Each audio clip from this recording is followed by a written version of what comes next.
Hello, this is a guy who likes fanfiction and is too lazy to read, so here is let's start this from the beginning in audio form. Check the description for the links to the author. Chapter 51, Graduation 6. Let's start this from the beginning. Graduation 6. There's already somebody there. Hinata immediately tensed at Kiba's words, and from the corner of her eyes, she saw that the same was true for Shino as well. However, instead of focusing on that, she activated her Byakugan to see who was on their training ground. While this was almost certainly another of Itaka-sensei's tests, there was always the unlikely but not quite impossible chance that it was an actual intruder. Thankfully, the motions of actively checking their surroundings were already starting to become second nature to all three of them. A week into their training, when they were still just beginning to get used to the mix of unorthodox training exercises and teamwork activities, Itaka-sensei had told them that it was time for them to put their clan's techniques to good use and that he expected them to be aware of their surroundings at all times. They had taken that task very seriously, of course. Every command he had given them so far, no matter how weird it might sound at first, had proven to have some deeper meaning that helped them in one way or another, and none of them doubted that this time would be different. However, they couldn't have predicted just how serious he took this task. That became only clear at the end of the day when he asked them how many crows they had passed during that day's hindrance course and how many of the Konoha emblems that he had carved into several trees on the way there they had discovered. Needless to say, their results had been disappointing. They strived to do better from then on, though, and that was a good thing, as stuff like strategically placed crows and scratches were quickly replaced by simple traps which the three of them were all very eager to avoid. Training drenched in water wasn't fun, and in Hinata's humble opinion, doing so one time was more than enough. Their strategy from then on was simple but effective. While Hinata could not keep her Byakugan activated constantly due to her limited chakra reserves, she did periodically use it to check the perimeter. In the meantime, Shino kept his insects in close to mid-range around them while Kiba actively paid attention to what he smelled instead of paying it little mind like he did previously. If Hinata had been asked before her graduation if she would be able to cooperate so smoothly with Shino and Kiba, two boys she never really interacted with before, she would have been hesitant, but if the last few weeks were anything to go by, they truly made for a good team. Sure, things weren't perfect yet, but she had hope. At the very least, their combined efforts would make it pretty hard for most enemies to sneak up on them. Unless they were far above their level, nobody would be able to surprise them. The people Kiba had noticed were fortunately no enemies, however. "It's all right," she said. "I know them. I don't see any traps around either, so this should be safe." Both her teammates nodded at her all clear, but they didn't relax fully yet. She couldn't fault them for it, of course. All of them had been wrong before, assuming that they were safe only to run into a trap a few moments later. If there's one thing we have learned since graduation, it's being paranoid, she thought with a touch of humor. Shino hummed as he summoned the insects he had sent out when Kiba announced the potential threat back to him. "And who is it?" "My cousin and his team." "Heh," Kiba snorted. "Do you think this means we will have a joint training session today? That sounds like fun." Ignoring his shout, Hinata considered that possibility. It would certainly make sense, and she knew that Niji's team had held such sessions with other teams in the past. If it was true, however, things would look pretty bleak for them. She knew for a fact that Niji was stronger than any of them, and while she had never seen either Lee or Tenten fight, she had heard enough about them from her cousin to be reasonably sure that the same was true for them as well. "It's good that you're looking forward to it." All three of them jumped at the sudden voice coming from their midst, and they instinctively fell into a fighting stance before recognizing who the person was. "Excellent reaction," Itaka-sensei praised, an amused twinkle in his eyes. "Entirely unnecessary, however." Hinata saw the annoyed scowl on Kiba's face that he barely tried to hide and knew that Shino felt the same way from the increased buzzing around them, but the only thing she felt herself was a hint of resignation and wonderment. No matter how hard they tried, they could never catch signs of him before he appeared right in front of them. It didn't make sense, and they could never explain just how he avoided Shino's bugs, Kiba's and Akamaru's noses, and Hinata's eyes, but somehow, he did it time and time again. It really shouldn't surprise her, though, considering he had also managed to capture her, a Hyuga, in a genjutsu without her even noticing when that should be all but impossible due to her Byakugan. Apparently, doing the impossible on a regular basis was just what Jonin did. "We will get you one day," Kiba grumbled while Akamaru next to him let out a soft whimper. "Just you wait. And I'm looking forward to that day." Kiba's scowl deepened, but before he had the chance to say something he might regret, Shino spoke up. "So we will indeed have a joint session today, sensei." He nodded. "I determined that sparring with the same few people all the time won't sufficiently push you to improve yourself, so I asked around to see who would be willing to join us for today. Then this team has been chosen by random." "Oh," Hinata thought. "I see what he's getting at. It would obviously make a difference if the presence of Niji's team was just by chance rather than a deliberate choice by their sensei. If it was the latter, there must be a deeper reason behind it, a specific lesson he wanted to teach them, while the former would mean it was likely that this was truly just a regular training session. As much as a joint training session could ever be regular, that was." Itaka-sensei gave Shino an approving nod. "Well done," he said. "It seems nothing escapes your notice." "Yes, while it's true that I asked around to see who would be willing to help, I admittingly hoped that this particular team would agree to do so. So there's indeed a deeper reason behind it." She exchanged quick glances with her teammates, both of whom had realized the same thing she did. There was no way to know for sure what he was trying to teach them yet, not with how little information they had, but just knowing that there was something to look out for at all was already a big help. They had learned over the past few weeks that their sensei liked to give them hints about his true intentions to encourage them to think things through more thoroughly themselves, so they should be able to figure this out as long as they kept their eyes and ears open. With that in mind, they finally breached the tree line and stepped into the clearing where 4 figures were already waiting. "Finally! Our adversaries have arrived."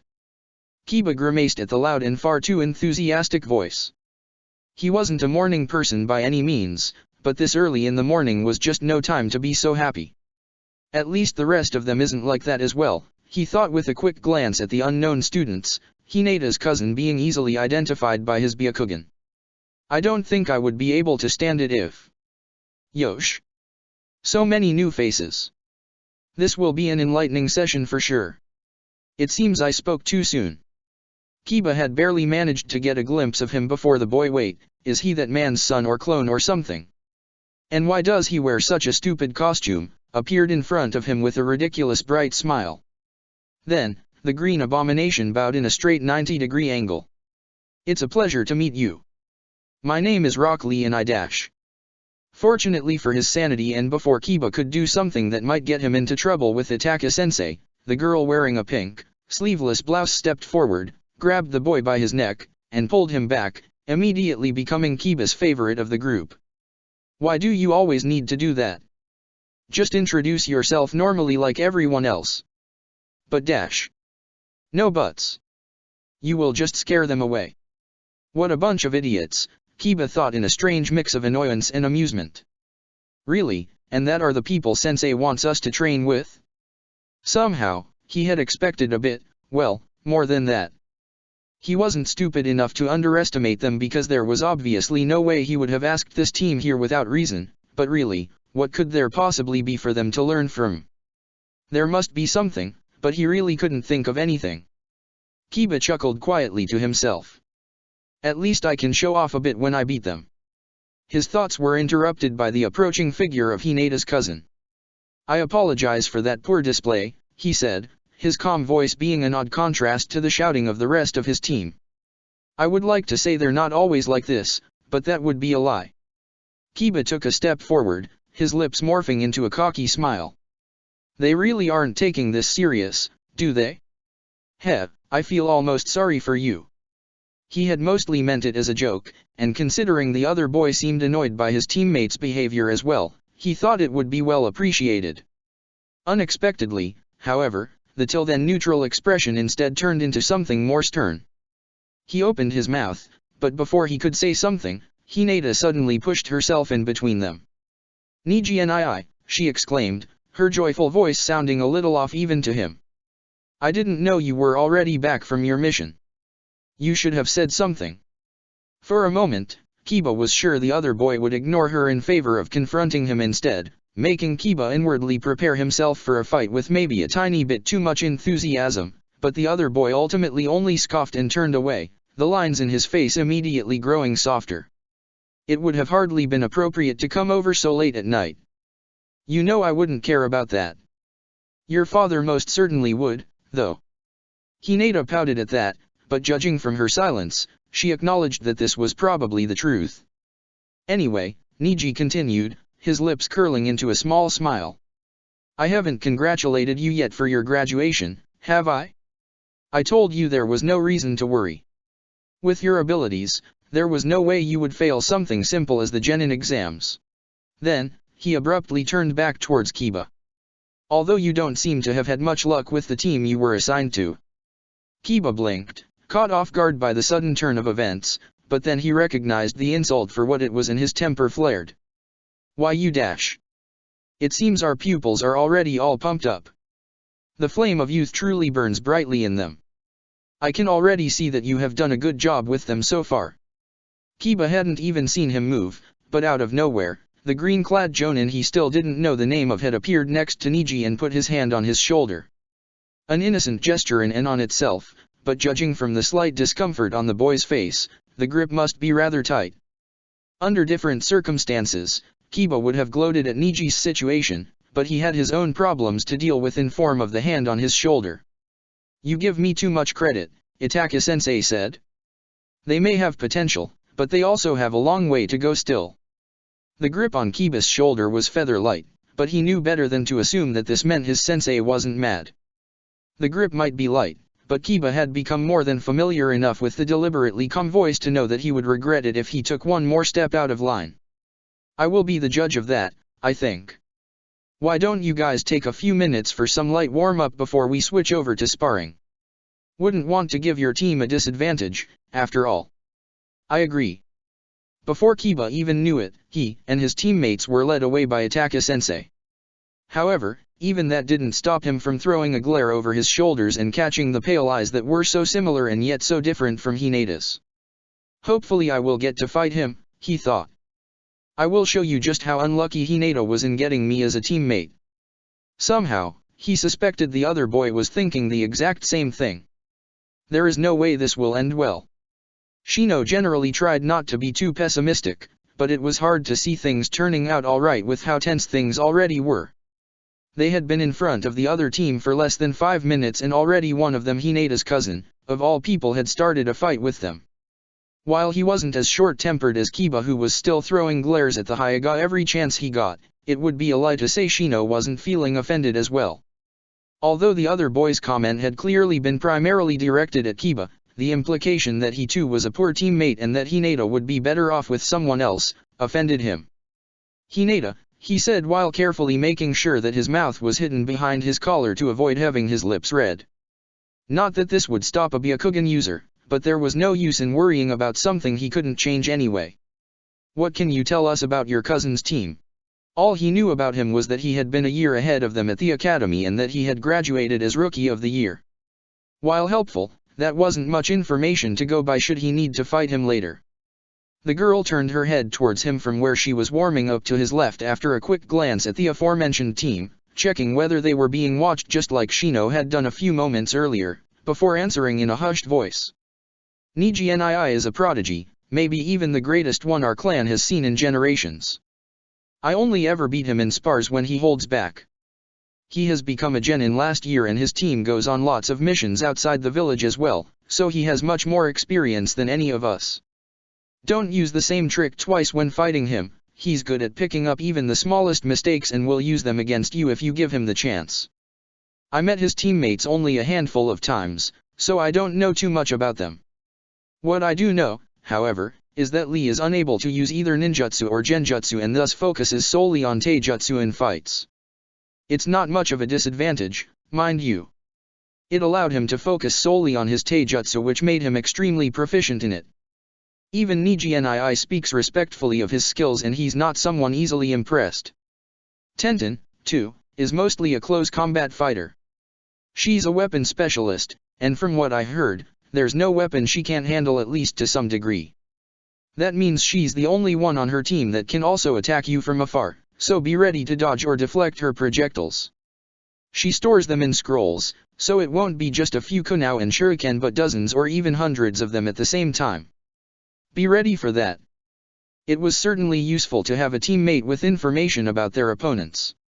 Every piece of intel, limited as it might be, was useful, and just knowing that all three of their opponents were close combat fighters already gave them a slight advantage. Not that the fact that all three of them focused on taijutsu in one way or another was much of a surprise. Of course, Shino had recognized Might Guy immediately, and from what he knew of the Jonin, he was by far Konoha's greatest taijutsu specialist. Of course his students would specialize in that field as well. Furthermore, judging from the conversation between Hinata and her cousin earlier, they hadn't spoken since the formation of their team, so their opponents had no way of knowing anything specific about them as well. Being from recognizable clans was a bit of a disadvantage, of course, but they still lacked detailed information about either him or Kiba as persons. Pa, Kiba scoffed from his right while still sending stinky eyes to the other side of the clearing. Prodigy or not, if I'm paired up with him, I will beat his ass. No offense, Hinata, but he's a prick. The girl winced slightly before adopting a somewhat confused expression. He usually isn't like that at all. I mean, he's not necessarily nice to new people, but that earlier was, well dash. I don't care. That idiot deserves what he has coming when I beat him. Really, I was just making a joke. There was no reason to react like that, isn't that right, Akamaru? While not an expert, Shino liked to think that he was proficient enough in interpreting the dog's barking by now to confidentially say that he agreed with his partner's opinion. Don't underestimate him, Hinata said in a slightly reproving voice. He's one of dash. You shouldn't underestimate me, Hinata, Kiba interrupted her, and Shino could feel the by now very familiar irritation bubble up in his chest. I have fought you often enough to know your clan's gentle fist while he probably never fought an Inuzuka before. Just you wait and see how that's going to bite him. Hinata looked almost pleading now. He's much stronger than I am, Kiba. You can't compare dash. God, what is with you today? Don't you trust me? Upon hearing the accusatory tone, Shino decided to get involved before things could escalate even further. Now was really not the time for infighting. This has nothing to do with trust. They're more experienced than us, so it's only natural that they have an advantage. Underestimating them will end in defeat. Kiba sneered. You too? I didn't think you would be afraid of fighting some guys that are barely any older than we are. Even just 1 year is a lot of time when one considers that they spent it fighting real enemies while we sat in a classroom and played students. Real enemies? They fought some bandits in the woods who can't even use chakra at most. Kiba then shot him a contemptuous glare. But then again, I guess even just that would be too much for the likes of you. The likes of me? Against his will, Shino started to feel genuine anger at his teammate's comment, and no matter how hard he tried to swallow it down, it just wouldn't go away. He always has such a big mouth, he seethed inwardly. Always trying to appear big and strong when he doesn't put half as much work into training as I do. Does he think he's better than me just because he was fortunate enough to be born into a clan that focuses primarily on taijutsu? Shino took a step towards the other boy, the sound of buzzing insects in his ears. Would you like to elaborate on that? Not to be outdone, Kiba mirrored him. What? Don't tell me that was too hard for you to understand. He took another step forward. You want to talk with me about intelligence? Kiba followed suit once more. You little dash. Before he could finish, Hinata pushed herself between the two before shoving them a step back again. Not only that, after she did this, she also left her hands pressed gently against their chests, the otherwise harmless gesture holding a hint of a threat as she could very well put them both out of commission in less than a heartbeat from that position. It was probably a testament of how much better both their relationship with the girl was than with each other that neither he nor Kiba pulled away. Stop it, you two, she said quietly, presumably in a futile attempt not to attract attention from the others present in the clearing. Fighting with each other is the last thing we should do right now. Well, Kiba dash. If he weren't such a dash. No, she interrupted them both sternly, and while Shino had heard her speak like that a few times before and consequently really shouldn't be surprised, he still instinctively snapped his mouth shut.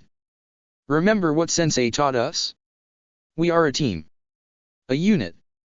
We need to stand together if we want to win. It wasn't often that Hinata got so serious, but when she did, Shino couldn't help but listen, and judging from Kiba's sullen silence, the same was true for him as well. She was usually reserved, and he would even go as far as to call her shy, but at times like this, she proved that she had a backbone just as much as they did and that if pushed far enough, she wouldn't hesitate to bite back. That didn't mean he could just put what she said into practice, though. He was still offended, still angry, and he didn't want to back down just like that. However, he swallowed these feelings down for now, at least. He and Kiba could settle their disagreement later. Having a clear head in the upcoming spars was important, after all, so fighting him here and now would be nothing but a hindrance. He wondered whether Kiba would be able to do the same, but it was then that their sensei's voice rang out from next to them, depriving him of ever finding out. Warm-up time is over. We will begin with the spars now. Shino, you're up first, so prepare yourself. Shino shared a long look with Kiba while Hinata glanced worriedly back and forth between them, her hands still raised to their chests in case she needed to intervene, and if there was one thing that demonstrated just how serious the situation was, then that neither of them as much as twitched at Ataka-sensei's sudden appearance. The standoff ended when both turned away from each other at the same time without a word.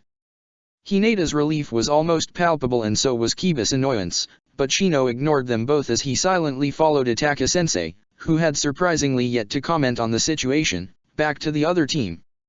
He had a fight to prepare for, after all. All right.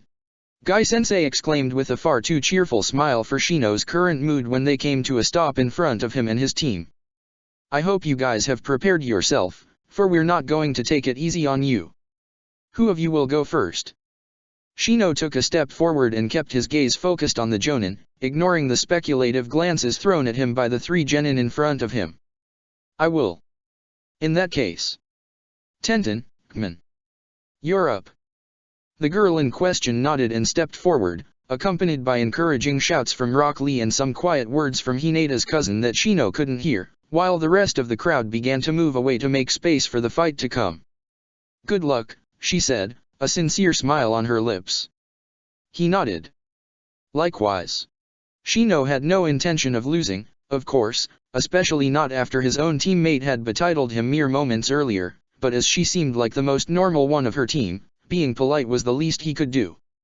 Gai-sensei's voice rang from a safe distance. Are you both ready? They nodded, eyes focused solely on each other. Then show us what you're made of. With the power of youth, begin. Shino knew that the first few seconds of a fight were the most important ones. That it was then that most fights were decided. While it wasn't an absolute rule, whoever got the advantage early on was statistically speaking more likely to win. Thus, it was essential for him to not let this chance go to waste. The moment Gai-sensei signaled for the fight to begin, he jumped back. His opponent was a taijutsu specialist, so she would clearly seize the initiative and rush at him as soon as possible. His own taijutsu skills had improved enormously in the month under Ataka-sensei's tutelage and he wasn't above admitting that he was proud of that, but he was also smart enough to understand that it wouldn't be enough for this opponent. He couldn't even beat his own teammates yet, after all. He ignored the painful squeeze in his chest at that admission. His prediction was confirmed an instant later when the ground where he stood a mere second before was shattered by the spiked war club Tenten had summoned in a flash. So fast. He thought, his eyes bulging behind his glasses. And dangerous, too. She's wielding that weapon as if it weighs nothing. Shino had no time to be surprised, however, as she didn't leave it at that. She lifted the club with one hand but did not lunge at him. Instead, she threw the whole thing with the same ease with which he would throw a shuriken, sending the man-sized weapon flying through the air at a breathtaking speed. He barely managed to avoid it, but it was so close that Shino felt a breeze of air on his face as it sailed past him.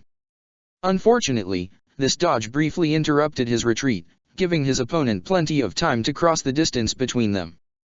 The first kick missed him as he made a hasty step backwards, the second was blocked when he raised his arms just in time, and he slapped the following punch aside before the fist could smash into his face, but the fourth attack connected, the blow to his guts forcing him to his knees with a dry cough. That didn't stop him from putting her wrist in an iron grip, though. After all, as much as that had hurt, it was nothing compared to being hit by Kibis Gachuga, so he wouldn't let himself be beaten by just that. His free hand went to his pouch to draw a kunao if she attacks with lethal force, so do I, while simultaneously pulling her closer to him. Tenten might be a close combat specialist, but if he was quick enough, he could. Shino could never finish that thought, as it was at that moment that her knee slammed into his chest, knocking the air out of his lungs and making him all but forget about his own attack. She didn't even try to break free, he realized numbly. She jumped straight at me, and I only enhanced her attack even further when I pulled her towards me. What a stupid mistake. This wasn't the time for regrets, however, as Tenten's attacks didn't stop there. Still affected by the previous blow, he barely managed to keep pace, and before he even realized it, he was hit by several more punches and kicks. None as powerful as the last one, thankfully enough, but still strong enough to make him feel dizzy after less than a minute. Even while blocking and evading, the worst of it allowed him to stay in the fight. Shino knew that he couldn't let this continue if he wanted to somehow turn this match around. Realistically speaking, he was aware of just how bad his odds were. He wasn't stupid. Whatever tentative expectations he might have had before the fight had thoroughly been crushed. Regardless, he couldn't just give up. Didn't want to give up. As if losing before these strangers wasn't already bad enough, doing so in front of his teammates and sensei was humiliating. They must have already realized that he was the weakest link in their team, that he couldn't keep up with them in a fight no matter how confident he portrayed himself, so he needed to prove to them that he wouldn't give up that easily. That he wasn't a burden. With that in mind, he deliberately let himself be hit by his opponent's next kick and used the power behind it to jump back while ignoring the painful throbbing in his chest, getting finally some distance between them. Naturally, she followed after him immediately, but Shino didn't let that stop him. He had needed only a few moments to prepare for his initial plan, and that was what he got. Besides, he had planted a few of his Kikaichu on her during their exchange, so they should weaken her. Not much considering how few there were, but still somewhat at least. Tenten had crossed about half of the distance between them by the time he threw the smoke bomb to the ground. Itaka-sensei had taught them to fight even when some of their senses were restricted, and it was time to put that lesson to good use. Tenten's team had doubtlessly gone through similar lessons, of course, but at the end of the day, he still had the advantage. After all, he had not only his own senses available to but those of his Kikaichu as well. Shino hadn't dared to unleash them in masses during their previous bout, knowing full well that she would have retreated as soon as they swarmed out of their nest inside his body. She had already proven to be much quicker than him, so the attempt of catching her by surprise that way would have been for naught anyway.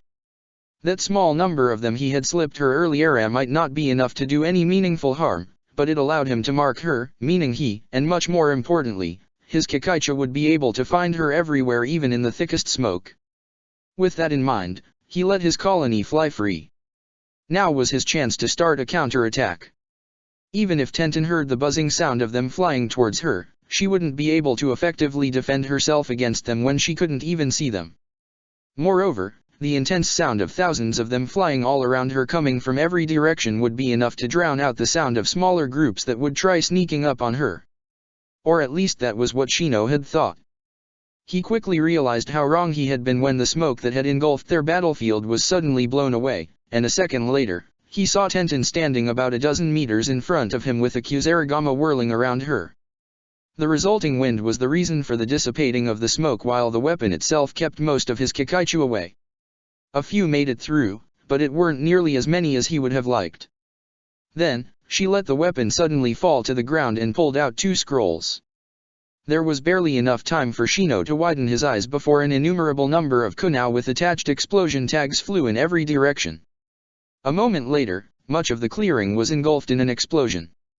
His throat tightened at the death of so many of his Kikaichu, but he couldn't let that make him freeze now. He needed to get some distance between them as soon as possible. He had a plan B, yes, but it was better to be safe than to be sorry. Tenten jumped out of the smoke straight at him and threw a punch in his face before Shino had the chance to follow up on that plan. But instead of throwing him back, her fist went through his head as his body dissolved into a swarm of insects that immediately pounced on her, causing the girl to cry out in shock as her chakra was drained from her body at breakneck speed. Finally, Shino thought as he watched the spectacle from a safe distance hidden behind a tree at the border of the clearing, panting breathlessly from exhaustion. It seems that the final trap did the job. The ones I planted on her earlier were ultimately unnecessary, it seems. He hadn't actually expected her to find a way to defend herself from his smoke Kikaicha combination, but it would have been foolish not to take the possibility of it happening into account. Thus, he had created a clone just in case something unpredictable happened. As it turned out, that had been a wise decision. Did you see that? He thought with a glance at their audience and Kiba in particular. I won. My taijutsu might not be as good as yours, but... Shino didn't have the time to finish that thought before the ground beneath his feet broke open to reveal a pair of hands that grabbed his ankles and pulled him down until he was sunk up to his head in the ground. That was a good strategy, Tenten praised him from where she appeared next to him, a kunao loosely pointed at his head. You shouldn't let your guard down until you have some confirmation that the fight is really over, though. A single glance towards where he had thought she was currently being sucked dry revealed what had happened. An Earth clone. Yep, Tenten confirmed.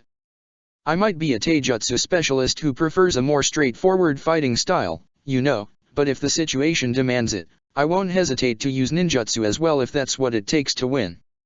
Limiting myself to only one thing would be rather stupid. It takes at least this much for me to keep up with my teammates. Shino only listened with one ear to her words, and he barely registered Gai-sensei calling the fight to an end. I lost. It was stupid to feel down about that when he had acknowledged from the very beginning of the fight that this was the most likely outcome, but he couldn't help it. When things began to turn out so well towards the end, hope had bloomed in his chest, and he had convinced himself that maybe he had been wrong. That he could actually win this. And if he wouldn't have let that go to his head, he even might have.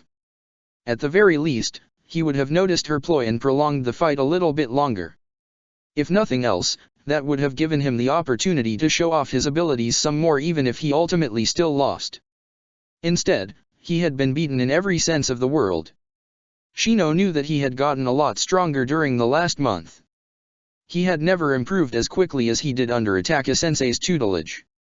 However, it wasn't enough, and a small part of him that tried to pass the blame on someone else was angry with his sensei for not teaching him more techniques.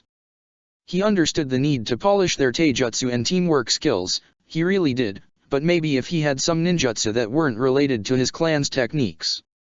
No, he told himself. Stop that. There's no use in blaming anyone else. This is my fault alone. I lost this fight by myself and that's the end of it. It was certainly foolish to compare himself to someone that was a genin for a year already and had trained under one of Konoha's strongest shinobi during that time, but he did it anyway. A part of him admired her, even. She wasn't a member of a clan, the lack of surname made that very clear, but she still grew this strong in only 1 year after graduating from the academy. It was impressive and just a little bit depressing. I will need to train more, he decided in an attempt to distract himself from the dismay he felt at his own performance. She has a lot more experience, so the only thing I can do is to make up for it with intense training.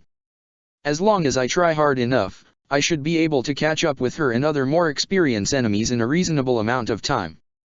Now if he could just believe that himself, everything would be fine. Anyway, that was for later.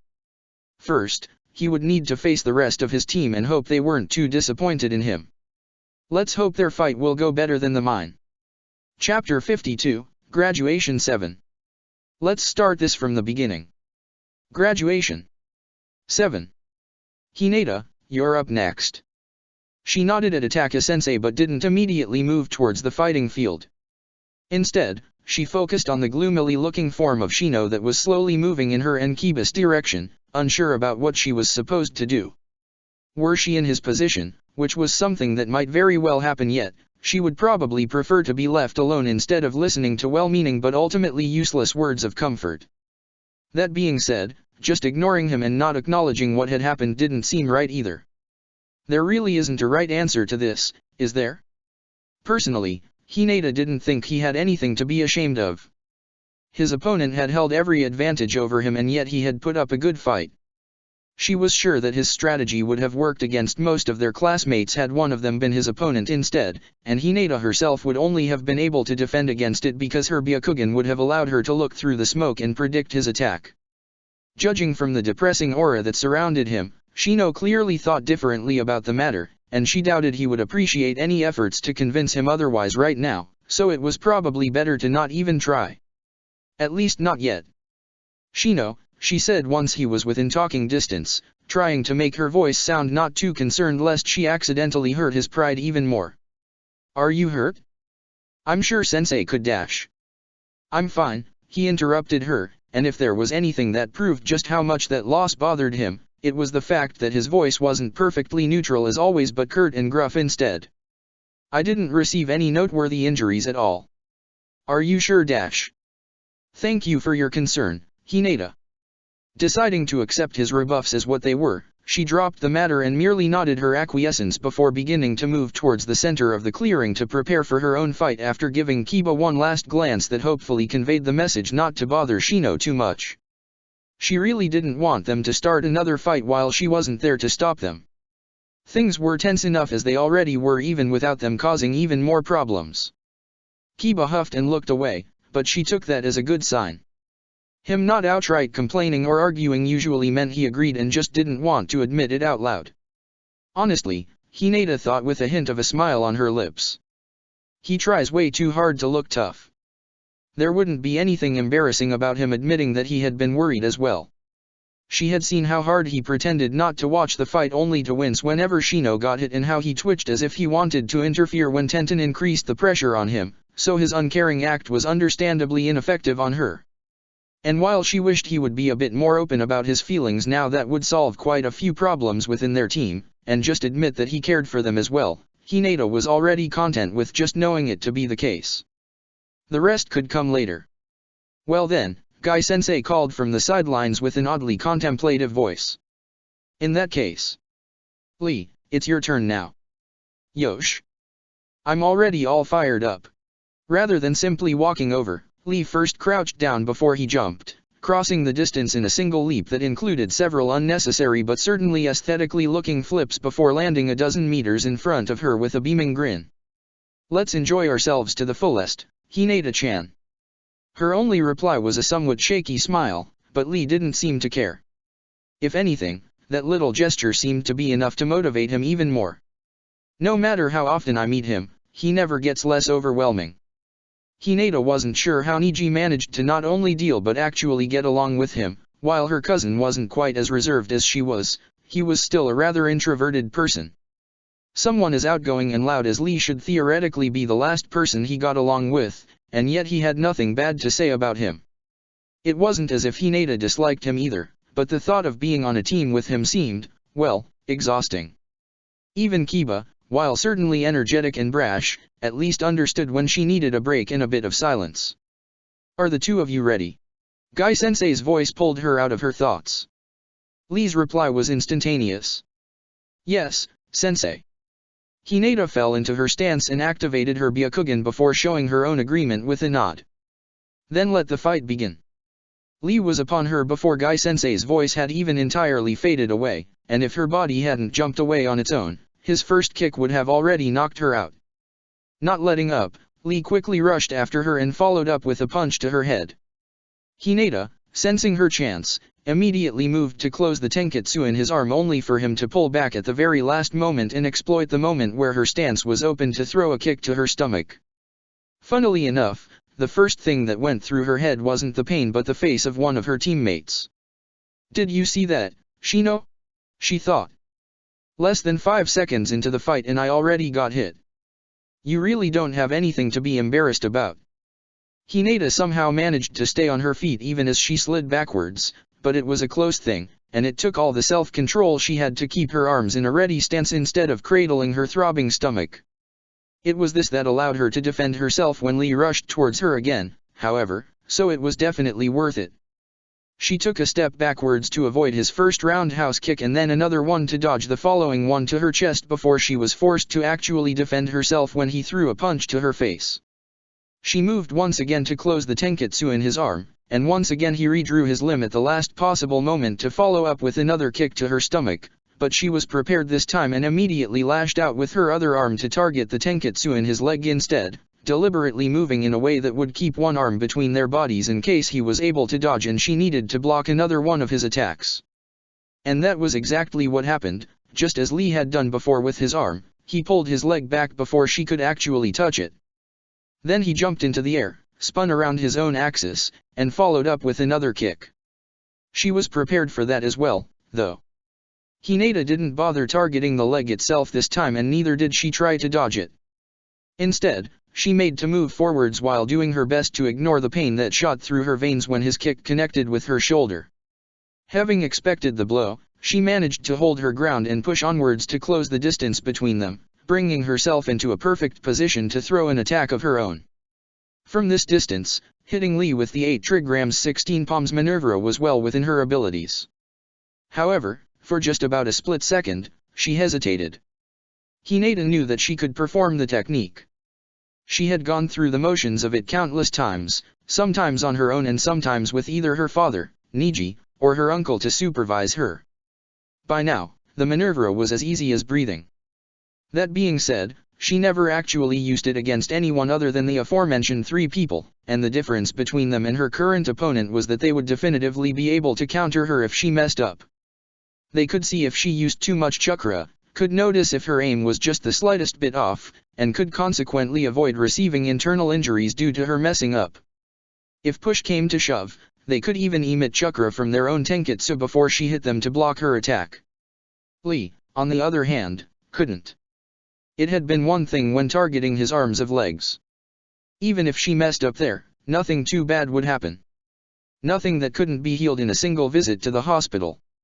Now, however, she was aiming at his chest. All it took for her to fatally injure him by accidentally harming one of his organs was a single mistake. Maybe she wouldn't have hesitated if this was an enemy, someone she didn't know. Lee was an acquaintance of hers, though, and her cousin's teammate. He wasn't someone she wanted to kill. The moment lasted for less than a second, but that was more than enough time for her opponent to twist out of the way and bring some distance between them, resulting in her hand striking nothing but air. I did it again, she thought, disappointed in herself. Why does this keep happening? She resolutely avoided looking towards their audience whose presence she had almost forgotten till now. Whoa, you're really good, Hinata-chan, Lee suddenly called out to her, his voice completely sincere. I see now why Niji is always bragging about you. She blinked in surprise. What? Her earlier decision already forgotten, she briefly focused her Byakugan enhanced vision on her cousin only to notice the slightly embarrassed expression on his face that he tried and failed to hide. Oh, yes. He always tries to act cool, but whenever you come up in conversation, he gets all excited and has this proud look on his face while Lee suddenly stopped as his eyes widened in some kind of realization before his face reddened and he nervously scratched his cheek. Actually, he probably doesn't want you to know that, so can you please forget what I just said? How could I possibly just forget that, was what she wanted to scream, but what left her mouth instead was an uncertain sound of agreement that nobody in their right mind would buy. Naturally, Lee was immediately convinced by it. Whoa, that's a relief, he said while letting out a relieved sigh, and if Hinata didn't know better, she would have thought he had let his guard down entirely. He would be really mad if he knew that I told you that, you know. She shot him a shaky smile. Of course. I think it's a bit too late for that, though. Anyway, I guess I better take you more serious. That attack just now almost hit me. I really can't take you lightly anymore. Hinata blinked. What does he mean with? Before she could finish the thought, Lee vanished in a blur only to reappear right in front of her almost immediately. A moment later, while she was still trying to understand what had just happened, a kick to her side went her flying. She had been thrown around in enough spars throughout her life for her body to know how to land and get back to her feet as fast as possible without actively thinking about it. Thus, after rolling over the ground for a few seconds, she managed to catch herself in a crouch. That didn't protect her from the following kick to her head when Lee once more appeared right in front of her, and the only thing that stopped his leg from crashing into her face was her instinctive reaction to cross her arms in front of it, The power behind the attack still smashed her own arms painfully hard into her face and threw her back once more, but it at least made her avoid much worse. Has he just been playing with me? She thought in panic as she tried and failed to follow her opponent's movements. No, he wouldn't do that. He isn't like that at all. Holding back that much against an opponent would be an insult in his eyes, right? So why? Another barely blocked kick that sent her flying for the third time interrupted her before she could finish that thought, but it made something else sink in. Lee was serious right now. Hinata just knew that she was in danger. Not a life-threatening one, of course, but still very much in danger. Itaka-sensei would intervene if Lee went too far, after all. However, that didn't mean she wouldn't be injured or that she wouldn't experience a world of pain before that happened. Judging from the way he pressured her, he certainly wouldn't be happy to end the fight in a decisive but ultimately harmless way as Tenten had done. No, he wanted to knock her out. Hinata didn't even notice her hands move on their own when a flash from the corner of her eyes alerted her to Lee's presence to her left, and while his kick still sent her flying once more, her finger stabbed into his calf at the same time without her even needing to think about it. Unfortunately, that wasn't enough to actually close his tenketsu there as something blocked her access. Is he wearing some kind of leg guard beneath his clothes? A quick, closer look with her Byakugan revealed that no, he didn't, as it were actually ankle weights of all things. She didn't think much further about it, however. All that mattered to her right now was that they were the only kind of protection he wore, meaning the rest of his body was open to her attacks.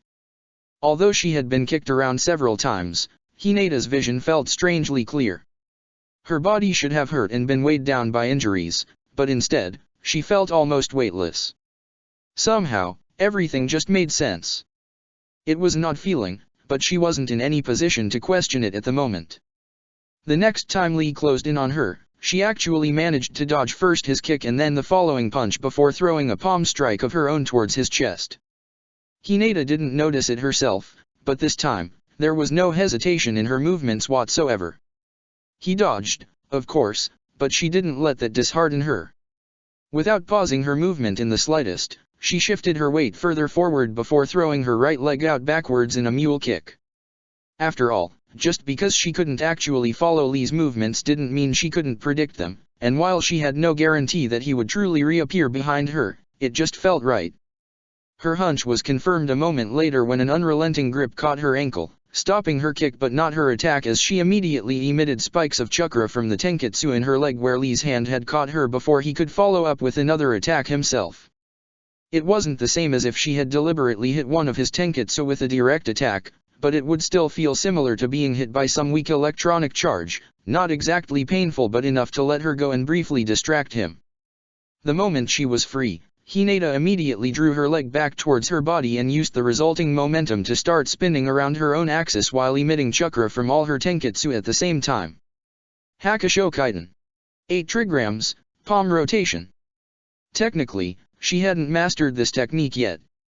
Not only did she tend to fail to use it altogether 1 out of 3 times, but she also regularly lost control while she was spinning even when she actually succeeded. However, this time, it somehow was just so easy. The movement felt so natural that the thought of failing didn't even cross her mind. Not being able to pull it off was simply unthinkable at the moment. And succeed she did.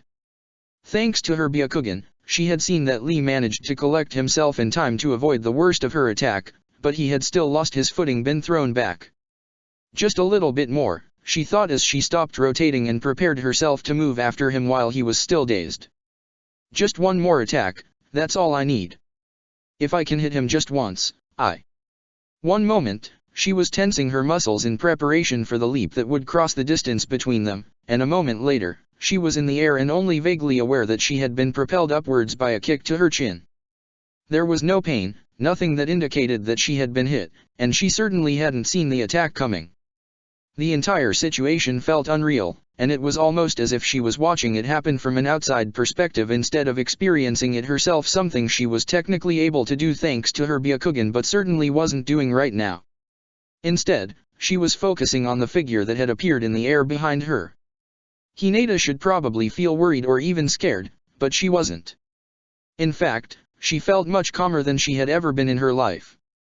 She might be in danger, yes, but at the same time, everything was just so clear as if time itself had stopped to allow her to observe everything around her in great detail, from the blades of grass on the ground to the flailing of Lee's clothes behind her and even the distant sound of surprised cries from their crowd on the sidelines. Everything was crystal clear to her. She was also more than aware that she was about to lose this fight and that there was nothing she could do about it, but strangely enough, that didn't bother her either. It was just one more observation, one more fact that didn't feel any more personal than all the others. Then two arms suddenly wrapped around her and the moment was over. Just like with Lee's attack moments earlier, Hinata didn't see anything that could have warned her about this beforehand, and still confused as she was from being pulled out from that strange tranquility she had experienced earlier and dazed from the sudden onslaught of pain from wounds that she hadn't felt previously, she didn't have the presence of mind to actually check whose arms she was in before she instinctively used the gentle fist to close several of the culprit's tenketsu. The person winced noticeably at that action, but much to her shock and growing horror didn't actually let go of her. She could feel her heart beating painfully in her chest as the need to do something, anything to break free from this grip grew stronger and stronger, and she was just about to release chakra from all her tenketsu at once, just like she had done when Lee had grabbed her ankle, when the person finally spoke up. "Hinata, calm down. The fight is over." It was 7 simple words, nothing special in the grand scheme of things, but fortunately, they served their purpose. Perhaps it was the intensity with which they were spoken, perhaps it was that she subconsciously recognized the voice and reacted instinctively, but whatever the reason, it was these 7 words that calmed Hinata enough to finally allow her to actually assess the situation. "Itaka-sensei." It hurt to speak, Lee's last kick having evidently done its job, but that didn't matter to her right now. "What happened?" "It appears you lost your match, I'm afraid," he said, looking down at her with a warm smile. "However, you put up a very good fight. You can be proud of yourself, Hinata." She could feel her cheeks heating up at these words. Looking back, it certainly didn't feel as if she had done much good of anything, really. All she had done was take one blow after another. It was kind of him to say that, though, especially after she. Hinata's eyes widened as the realization of what she had done set in. I am so sorry," she exclaimed as she began wriggling in his arms, her pain momentarily forgotten in favor of remembering the fact that she had closed his tenketsu. "I didn't mean to dash." He actually had the gall to chuckle at how flustered she was. She could have actually killed him if her aim was just a little bit off, and she knew from experience that even just the regular closing of tenketsu hurt a lot, and yet he was chuckling. "Don't beat yourself up over this," he told her, still amused but with an underlying tone that told her not to argue the point. "In fact, I'm proud that you reacted this way. If someone unknown grabs you like this and tries to steal you away, I expect you to act just like you have done now." Hinata really wanted to argue, but she knew by now that doing so when Itaka-sensei used that voice was all but useless. That didn't mean she agreed with him, though. Visibly satisfied with her lack of a fight, he continued, "Much more importantly, do you think you can walk on your own?" And with that simple question, the realization that he still held her in his arms set in and made her face feel like it was on fire. "I dash. And please answer honestly. You won't do anyone a favor if you collapse as soon as I let you down." Hinata swallowed her immediate reply down in favor of taking a few seconds to collect all the dignity she had left, little as it might be, before opening her mouth again. "I can walk, yes. Thank you, sensei." She regretted that decision as soon as her feet touched the ground. Her entire body felt sore, and now that the adrenaline slowly left her body, she could feel herself growing weaker by the second, but by far the worst was her legs that felt like jelly beneath her. Itaka-sensei thankfully limited himself to a pointed look with a raised eyebrow when she grasped his arm for support. If her face weren't already beet red, it would be now.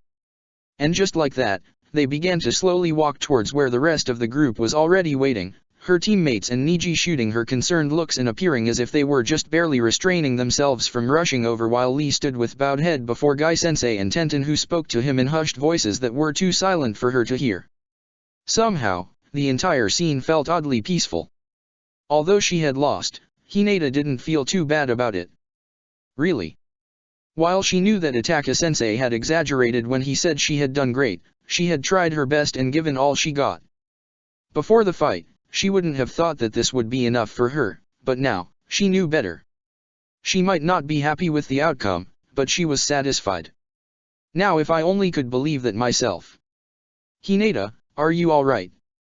Kiba might not have been particularly interested in Shino's fight a lie, his subconscious whispered, but he paid it no heed and was fine with him being put down a notch, but this was different. This was Hinata. If there was one person that didn't deserve being beaten down like that, it was her. She shot him a reassuring smile that would have been much more effective in soothing his nerves if she weren't also still holding to Ataka-sensei's arm to support herself. Of course, she said, but Kiba didn't miss the slight wince as she opened her mouth. I just need to sit down and catch my breath for a few minutes, that's all. You don't need to worry. He was tempted to disagree. While he didn't spot any serious injury, he had watched her being thrown around the field like a rag doll mere minutes ago. That kinda thing left its mark. However, Kiba understood that she didn't want to be pitted and could respect that. After the performance she had put on, that was the least he could do. He tried not to dwell too long on just how well she had actually held herself or what this kind of performance meant for his position within the hierarchy of their team. As if reading his mind, Shino stepped up beside him.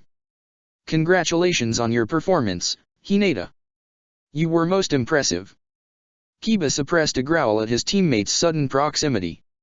So maybe he had gone a bit too far earlier during their disagreement, but Shino had replied in kind, so he saw no reason to be all buddy-buddy with him again just like that. The only reason he restrained himself at the moment was that Hinata was more important right now and because Ataka-sensei would probably not be very amused if they started fighting again. Hinata looked vaguely uncomfortable by that compliment. I still lost, though. It's alright to accept a compliment when it's given to you, Ataka-sensei said before either he or Shino had the chance. Especially when you deserve it. As I already said, you did do great. She did look to the ground at that, avoiding all their eyes, but Kiba noticed her lips tucking upwards in a shy smile. In all honesty, he wasn't sure why she seemed so hesitant about accepting that she had put up a good fight, a very good fight, even. In fact, he had never seen her fight like that before. Never had she been so fast or so aggressive in any of their spars, and she most certainly had never used that crazy sphere technique before. It was almost as if this Hinata was an entirely different person than the Hinata he knew. If it weren't for the fact that he would have been able to smell if this one in front of him was a fake, he would have thought that she must have some secret twin or something. It made Kiba wonder if she had always just held back during their fights or if there was something else going on he didn't know about. Just playing with them and offering words of praise while secretly holding back didn't seem in character for her, at least, but what other reason could there be? Kiba, Ataka-sensei interrupted his thoughts. It's your turn next. Blinking, he looked from his sensei to the center of the clearing where Hinata's cousin was already waiting. Right, he thought.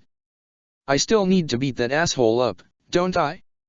He had kinda forgotten about him in his worry about Hinata, but now that it was clear that she was fine, Kiba could feel the anger in his stomach boiling up again. Not as intense as earlier, but still very much present. Sure, he said, a wide grin plastered on his face. Just watch us. We're going to make this quick so that we can go back to training, right, Akamaru? His ever-loyal companion replied with an enthusiastic bark. With a last friendly nod towards Hinata and while ignoring Shino altogether, he began making his way over to the waiting form of his opponent. Kiba wasn't stupid. He was the first to admit that he might be somewhat brash sometimes, sure, but never stupid. The last two matches had shown him that their opponents weren't weak. Shino, while of course weaker than himself, wouldn't have been beaten that easy by just anyone, and Hinata's opponent had brought the point home even more. At some point during her match, he hadn't even seen him move. Moreover, he had also come to the realization that he might not know quite as much about the Gentle Fist as he thought he did, so his own opponent might still have some ace up his sleeves Kiba didn't know about. Whatever. I have my own tricks up my sleeves, and even though I don't know everything about his style, I still know more about it than he does about mine. You took your sweet time, didn't you? I was almost convinced you were trying to avoid fighting me after all. I wouldn't have taken so long if your teammate didn't beat Hinata up as badly as he did, he replied, his eyes narrowed. Not that you seem to care much. For being her cousin, you're surprisingly unconcerned with her well-being. Judging from the tightening of the other boy's jaw, that seemed to have hit a nerve. Lee shouldn't have gone that far, but I trust Hinata to be able to handle that much. I plan to end this fight quickly and check up on her afterwards, though, so better don't expect me to hold back against you. Funny. You took the words right out of my mouth. Let's see if you're still that cocky when the fight is over. I wonder how you're going to do that when you're not awake to see it because you're lying unconscious at my feet. That's enough, Itaka-sensei interrupted their quarrel, taking over the position of the other team's sensei who was still talking to Lee. Spare your breaths for the fight. Can I assume from your behavior that you are both ready? Yes, sensei. Niji scoffed but nodded nonetheless before falling into the same stance Hinata always used. Then you may begin. Kiba saw no reason to wait for his opponent to make the first move. The gentle fist was dangerous enough as it was without being on the defense as well. Kmen, Akamaru. Gachuga. Within a second, Akamaru had transformed into a human clone of his and the two of them immediately rushed towards Niji with their trademark attack. The Hyaga, on the other hand, merely tensed his muscles in preparation for the attack, probably intending to take him head-on and finish this fight in an instant just like he had said he would. Heh, you wish. It was when they were almost upon him that Kiba and Akamaru put their plan into action. Niji was just about to strike when the two of them suddenly changed direction, going from a confrontational course to one that brought them just outside his range before starting to circle around him. Niji, being too caught off guard by their unexpected action, hesitated just a tad too long before attacking them, so by the time he rushed forward, they were already gone again. They left a few surprises behind, however, and judging from the widening of his eyes, Niji had noticed that as well. A moment later, the explosion tags they had planted on the ground around him went off. Usually, all of his clan's techniques shared the same basic attribute of being a physical attack. That was what they were specialized in. Most members learned some long-range techniques as well simply to compensate for their weaknesses, well aware that not doing so would lead to nothing but problems, but in the end, they were still taijutsu specialists. It was close combat they were best in, and it was that which their techniques focused on. That being said, they could also recognize when the situation called for a more creative approach. Their beast-human combos were so dangerous because they hit quick and hard. Against a Hyaga who could potentially beat them with a single touch, that wasn't enough to guarantee a victory. Thus, their usual approach wouldn't work. That didn't mean that they were at a disadvantage, though, as there were other ways to utilize their speed and mobility. By getting close to their opponent, dropping off some bombs, and then getting away before they exploded, for example. With their speed, they would be able to avoid Niji easily, and as he was a taijutsu specialist as well, he shouldn't be able to attack them from afar either. In Kiba's humble mind, it was a brilliant plan. After all, it was only a question of time until one of their attacks hit and brought them the win. All they needed to do was to be patient. Tisk, it would have been too much to hope for that the first onslaught would be enough, wouldn't it? He had expected that, of course, but seeing Niji jump out of the dust cloud the explosions had stirred up was still annoying. Whatever. Let's go, Akamaru. He might somehow have dodged their first attack, but now that he was in the air where he couldn't move around, his fate was sealed. They once more rushed forward and began to circle around him, careful to keep out of his range, and Kiba prepared to let some more explosion tags drop. It was still beyond him to actually throw Kunao with them attached to it while he was rotating at high speed like this, but for this specific purpose, just dropping them while close to his target was more than enough. As long as he Hakusho Kaiten. 8 trigrams, palm rotation. Kiba didn't have the time to finish that sentence before he was thrown away by a sudden onslaught of chakra. So he's able to use that technique as well, he thought as he slid over the ground before coming to a stop in a crouch. I thought it might be possible, but I hoped he didn't. It was fortunate that he hadn't been up close to him or that attack would have been much worse. It did, however, interrupt his technique and briefly daze him, giving Niji more than enough time to cross the distance between them and force him into a direct confrontation in which Kiba didn't have the advantage of his clan's technique. He rolled backwards to avoid Niji's first palm strike and then pushed himself off the ground with his hands to do the same with the second. The third came close enough to his face to make him feel a cool breeze, and he was forced to continue jumping backwards to somehow evade the fourth and fifth attacks as well. Niji came too close to make evasion possible for the sixth strike, though, so Kiba grudgingly moved to slap the strike away before it could hit his chest. A moment later, his left hand went numb, proving that Niji had closed at least one tenketsu there during that short contact. Niji was clearly different from Hinata, and while he hated to admit it, he was better too. His movements were quicker, more fluid, and his attacks held the intent to finish the opponent off as quickly as possible. There was no hesitation to be found in his attacks. If the fight continued like this, Kiba had no doubt that he would lose. That didn't bother him, though, as he wasn't alone. An Inyazuka never was. As if on command, Akamaru came smashing down, hitting the ground between Kiba and Niji and consequently forcing their opponent to back away lest he got hit by the blast of the impact. Kiba didn't intend to give him any break. His right hand went into his pouch. "Don't stop there, Akamaru," he exclaimed while simultaneously pulling out a flash bomb. After him.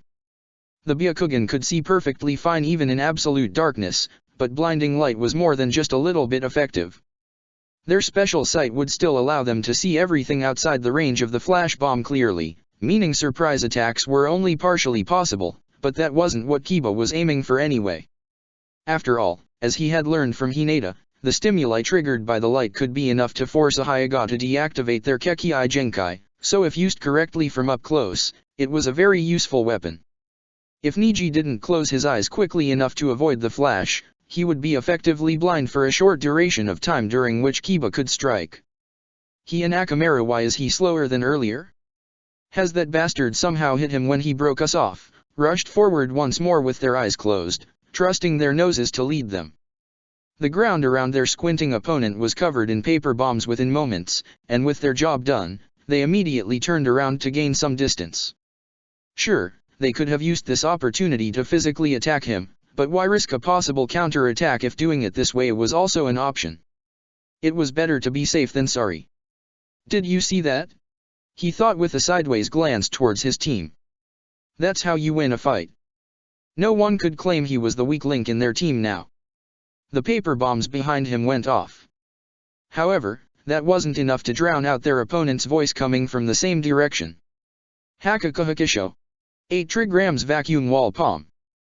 Kiba's eyes widened as his body moved on its own to evade the wave of compressed chakra that was flying in his and Akamaru's direction, but he was only partly successful, resulting in him being thrown backwards alongside his canine companion. This time, there was no semblance of control in his form as he slid across the ground, and he didn't end up in a crouch either but instead came to a stop lying on his back. Were it not for the sound of whimpering to his left, he might just have stayed like that for a while. "Akamaru, what dash?" His voice failed him when he saw his companion, his friend, lying a few meters to his side, having once again taken his four-legged form. "Don't worry," an approaching Niji said, his voice bored. "While my attack targets your vitals, I held back just enough to avoid serious damage. That's also the only reason you were able to dodge, by the way." "You bastard," he growled but immediately stopped when he felt a cough build up in his throat because of it. "Why would you hold back? I have a problem with you, not the dog. It's not his fault to have you as his master, after all. I'm not Akamaru's master. He's my dash." "Anyway," Niji interrupted him. "Much more important is what you plan to do now. I think it should be evident that you're outmatched, especially now that you're battered and lost your partner. If you ask nicely, I'll graciously allow you to yield instead of knocking you out." Kiba clenched his fists as he glared up at the other boy. As much as he would like to disagree, he really couldn't argue with that assessment. Even though he had been hit with only one attack, he was already battered and almost unable to move. That wave of compressed chakra had clearly done some damage. Niji, on the other hand, was completely fine. He had not a single scratch, his clothes were as pristine as to begin of their fight and had no signs of having been in any way affected by the previous explosions, and his breathing was as calm as ever. It was crystal clear that he was the stronger of the two of them. And yet, Kiba couldn't yield. He couldn't admit defeat just like that. Not in front of not only this team but his opponents as well. After all the effort he had put into becoming stronger, yielding would seem like a punch to the face. It simply wasn't an option. Collecting all his remaining strength, Kiba drew a kunai with his one good hand and jumped to his feet. He might be at a disadvantage, but if he could catch his opponent by surprise, maybe. Hakajurokusho. 8 trigrams, 16 palm. Kiba didn't have enough time to do more than widen his eyes before the attack hit. 2 palms. The first 2 strikes knocked the air out of him, and without him even noticing it, the kunai fell out of his hand. 2 palms. The impact of the attacks now pushed him backwards while everything around him began to blur. 4 palms. Why is this happening? Kiba thought as 4 consecutive strikes crashed into him with enough impact to lift him off the ground. Why is he so much stronger? 8 palms. He was only vaguely aware of what was happening around him, not even feeling the pain of his wounds anymore as most of his body became numb, and when his back finally touched the ground, he was almost relieved. So I lost, huh? For some reason, instead of being angry or even disappointed, he felt oddly elated by it. In fact, it was almost funny. That's what I get for having such a big mouth, I guess. Maybe it was only a side effect of him being dizzy from that last attack, but he found this defeat, for a lack of better words, liberating. Is this how strong I will be in a year from now? In a way, fighting someone around his age who was so much stronger opened his eyes to what was possible and how much he himself could still grow. He was sure even Sasuke wouldn't be able to win against this opponent, and he had always been the best in their class. Yes, Neji was indeed the strongest opponent he had ever fought, excluding his sensei, of course. This thought actually caused Kiba to smile ruefully. Too bad he's such an asshole. If he weren't, I could almost be thankful to him. Itachi watched Shino support Hinata as the two of them rushed towards their fallen teammate while Lee and Tenten moved towards Neji. Well, this went about as I expected, he mused with a thoughtful hum while absently rubbing his chest where Hinata had closed some of his tenketsu earlier. He went a bit over the top towards the end, though. He had actually considered intervening until he noticed that Neji held back with his final technique. While he did close some tenketsu, not all of his stabs had actually been enhanced by chakra, meaning they might have been uncomfortable but didn't do any damage. Kiba could probably even stand up right now if he wanted to. What kept him down was more the fact that he believed he had been beaten and that he accepted his defeat rather than any actual physical damage. I take it you're satisfied. He turned around to look at Guy, slightly caught off guard at the other man's uncharacteristic serious tone. Shouldn't I? Aside from the little hiccup during the fight between Hinata and Lee, everything worked out well, didn't it? That depends on what one understands under worked out well, I would say. Many were easily fooled into believing that Guy was an idiot by his usual behavior, but Itachi knew that to be wrong. Nevertheless, seeing him act like this was a first, and it made him wonder if the man saw something he didn't. Can I assume you disagree with my method? Guy seemed to consider that for a moment before he sighed. It's not something I would do myself. However, I don't know any of your students well enough to judge you, so I will refrain from forming any sort of opinion for now. That being said, he turned around to look him straight in the eye. They're genin. It's important to sort their deficiencies out early, and helping them to notice them themselves instead of just lecturing them is a good method in and of itself, but one needs to be careful while doing it. Trusting them is fine and well, and it speaks highly of your opinion of them that you chose this approach, but it's all too easy to do serious damage like this as well. Itachi would be foolish to discard advice from a more experienced teacher, so he took a few moments to think about that before he replied. You think their losses might have dealt a blow to their self-confidence? He had obviously considered that as a possible side effect, but ultimately concluded that the likelihood of that was low. Whatever damage in their self-confidence they might suffer would be a negligible amount easily compensated for by the next step in his plan. However, maybe he had judged too quickly? Among other things, yes. My worries seem to have been unnecessary from what I have observed so far, but again, I don't know them very well, so it's hard to say for sure. At the very least, I don't think there has been any serious damage done, and the girl will definitively benefit from today. Still, I recommend you remember their age and experience in the future when you think of another training method. Itachi gave the other man a respectful nod. I will keep that in mind. Until now, he had assumed his experience in training Sasuke, Naruto, and Haku had given him enough experience in factoring his students' ages when training them, but maybe that wasn't quite the case. After all, training them was more of a pastime while training Team 8 was his duty. Where training his brother and the others was lighthearted and driven by his desire to both have a good time and keep them safe, his priority when training his students was making them grow both mentally and physically. He needed to remember that while he trained them to become soldiers for their village, they were also people, young ones, at that. Well then, Guy suddenly exclaimed, all traces of seriousness foregone as he shot him a beaming smile. With that out of the way, I hope you haven't forgotten your part of the bargain, did you? Of course not. I will see to it first thing tomorrow. I feel almost sorry for him, he thought with a hint of humor while picturing the victim of the aforementioned bargain. At the same time, somewhere in the village, a certain silver-haired shinobi sneezed. Chapter 53, Graduation 8. Let's start this from the beginning.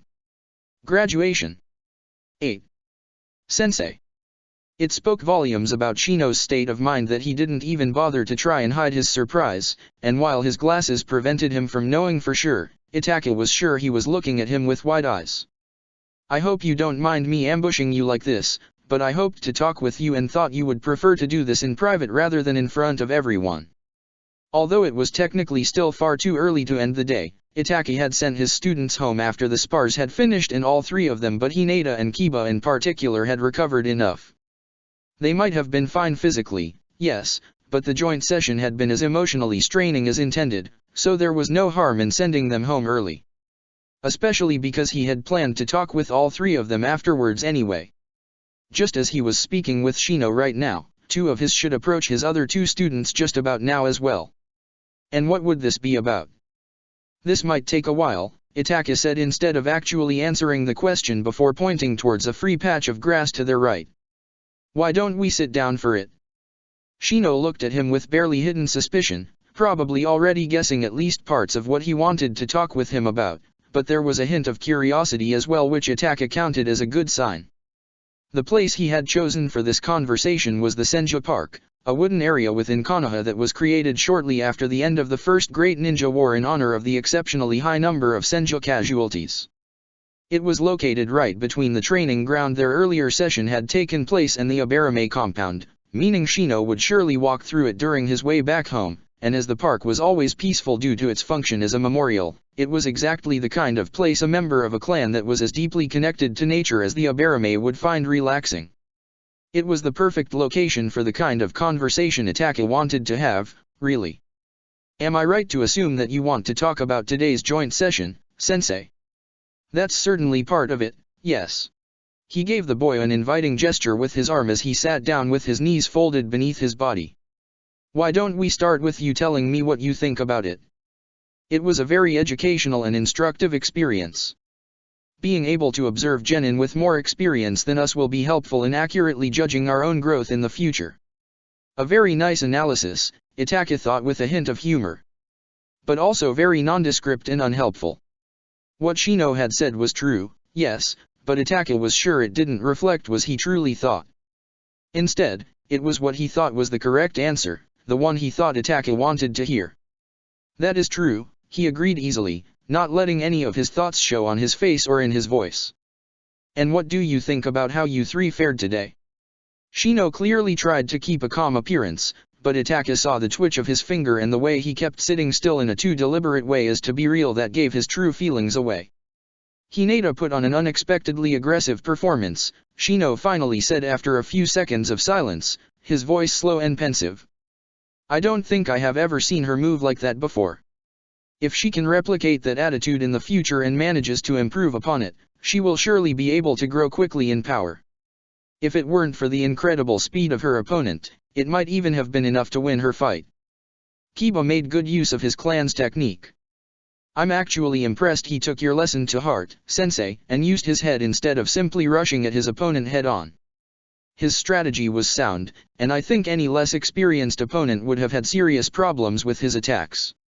In fact, I'm not quite sure how Niji managed to get away from the explosions in the first place either. My opponent had the advantage, and while I tried to counter her, my attempts were ultimately useless. While my approach was sensible and clever, the difference in skill was simply too big to be overcome. That monologue actually illustrated a lot about Shino's thought process and his character in general. When talking about his teammates, he could express his opinion in a short and concise message while still accurately depicting what had happened. He had analyzed their fights and effortlessly found ways to praise them.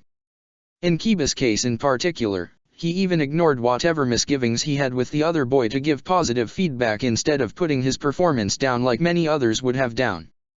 Considering their last argument should still be fresh in Shino's mind, that was a very admirable trait. When he talked about himself, on the other hand, he was much less willing to see the positive aspects. He technically still kept to the facts and even offered some acknowledgement for his actions, but it was clear that he was doing this only half-heartedly and that he privately focused much more on the negative. Furthermore, judging from how openly at least for him somber Shino was at the moment, his loss seemed to affect him more than any other one during their training sessions before. Itaka could always read his mood, of course, but right now, he wouldn't be surprised if even a total stranger could be able to tell what was going on with him. So this is what Guy was getting at, then. Yes, Itaka might have slightly miscalculated. While he didn't think he was depressed, Shino was definitively more affected than he had expected. Shino, he said slowly, picking his words with great care. Do you trust my judgment? That clearly caught Shino off guard. Even his gloominess was momentarily forgotten as surprise took its place. Of course, sensei. You dash. Then would you believe me if I told you that you put on a great performance today and that your skills in general are above what is expected from someone your age? Shino's previous mood came back in one fell swoop as his entire body visibly tensed, but Itaki ignored that, choosing instead to continue speaking with a soft but insistent voice. For coming from a clan that as a rule tries to avoid taijutsu, your skills in it are admirable. You were even one of the best of your class at the academy if I remember correctly, and since you became my student, your skills have been growing by leaps and bounds. You have also repeatedly proven yourself to be exceptionally intelligent, coming up with several strategies even in the heat of battle and using your clan's techniques to their absolute maximum. And yet, despite all of that, there's one thing that's holding you back. Do you know what it is? Shino, clearly overwhelmed with all the unexpected praises, could only mutely shake his head. It's you, he said before flicking the boy's forehead, making him let out an uncharacteristic whelp. Or, to be more precise, your mind. You're talented and driven, but for some reason, you seem intent on seeing only the bad things while ignoring all the good ones. Most other kids his age would probably have argued that point, not wanting to admit that they made such a grave error in judgment, but Shino wasn't the kind of person to react like that. He always soaked up whatever information he could get his hands on and was by far the most attentive 12-year-old Itaki had ever met. So, instead of simply denying his words, Shino actually pondered over them for several moments. Sensei, may I ask you a possibly unrelated question? Itaki raised an eyebrow but motioned for him to go on. Did you and Guy-sensei agree on today's pairings in advance? He didn't bother suppressing the smile that fought its way on his lips. What makes you think that? You did admit that you approached several teams but hoped that this one in particular would agree to join us today, Shino said, his furrowed in a frown. He was clearly jumping on the opportunity to solve this puzzle, possibly because it was much easier than thinking about his own shortcomings. Thus, you had certainly the chance to agree upon specific pairings if you so desired. It also begs the question of why you wanted this team in particular. Judging from the topic of our conversation, I assume there is some kind of lesson we can learn from them, and if that's true, making sure we interact with the person that we would personally benefit the most from seems like a logical conclusion. Am I correct so far, sensei? Very much so, he agreed easily. I expected him to realize this at some point, but not quite this early. In that case, I always thought Hinata was held back by her hesitation. While I'm not sure what causes it, it's clear that it affects her abilities in a fight. Putting her against someone who's not only stronger, faster, and more experienced than her but also familiar with her fighting style due to being on a team with another Hyuga and instructed to push her to her limits could theoretically force her to fight with all she got without even realizing it. Kiba, on the other hand, has recently been rather overconfident. Looking back at his opponent's performance, Niji could have finished the fight earlier, but he didn't and instead made it a point to overcome everything Kiba threw at him first before going for the win himself. That could also have been just a result of him being still angry with Kiba after their argument earlier, though, so I'm not entirely sure about that one. Itachi admitted that he was genuinely impressed.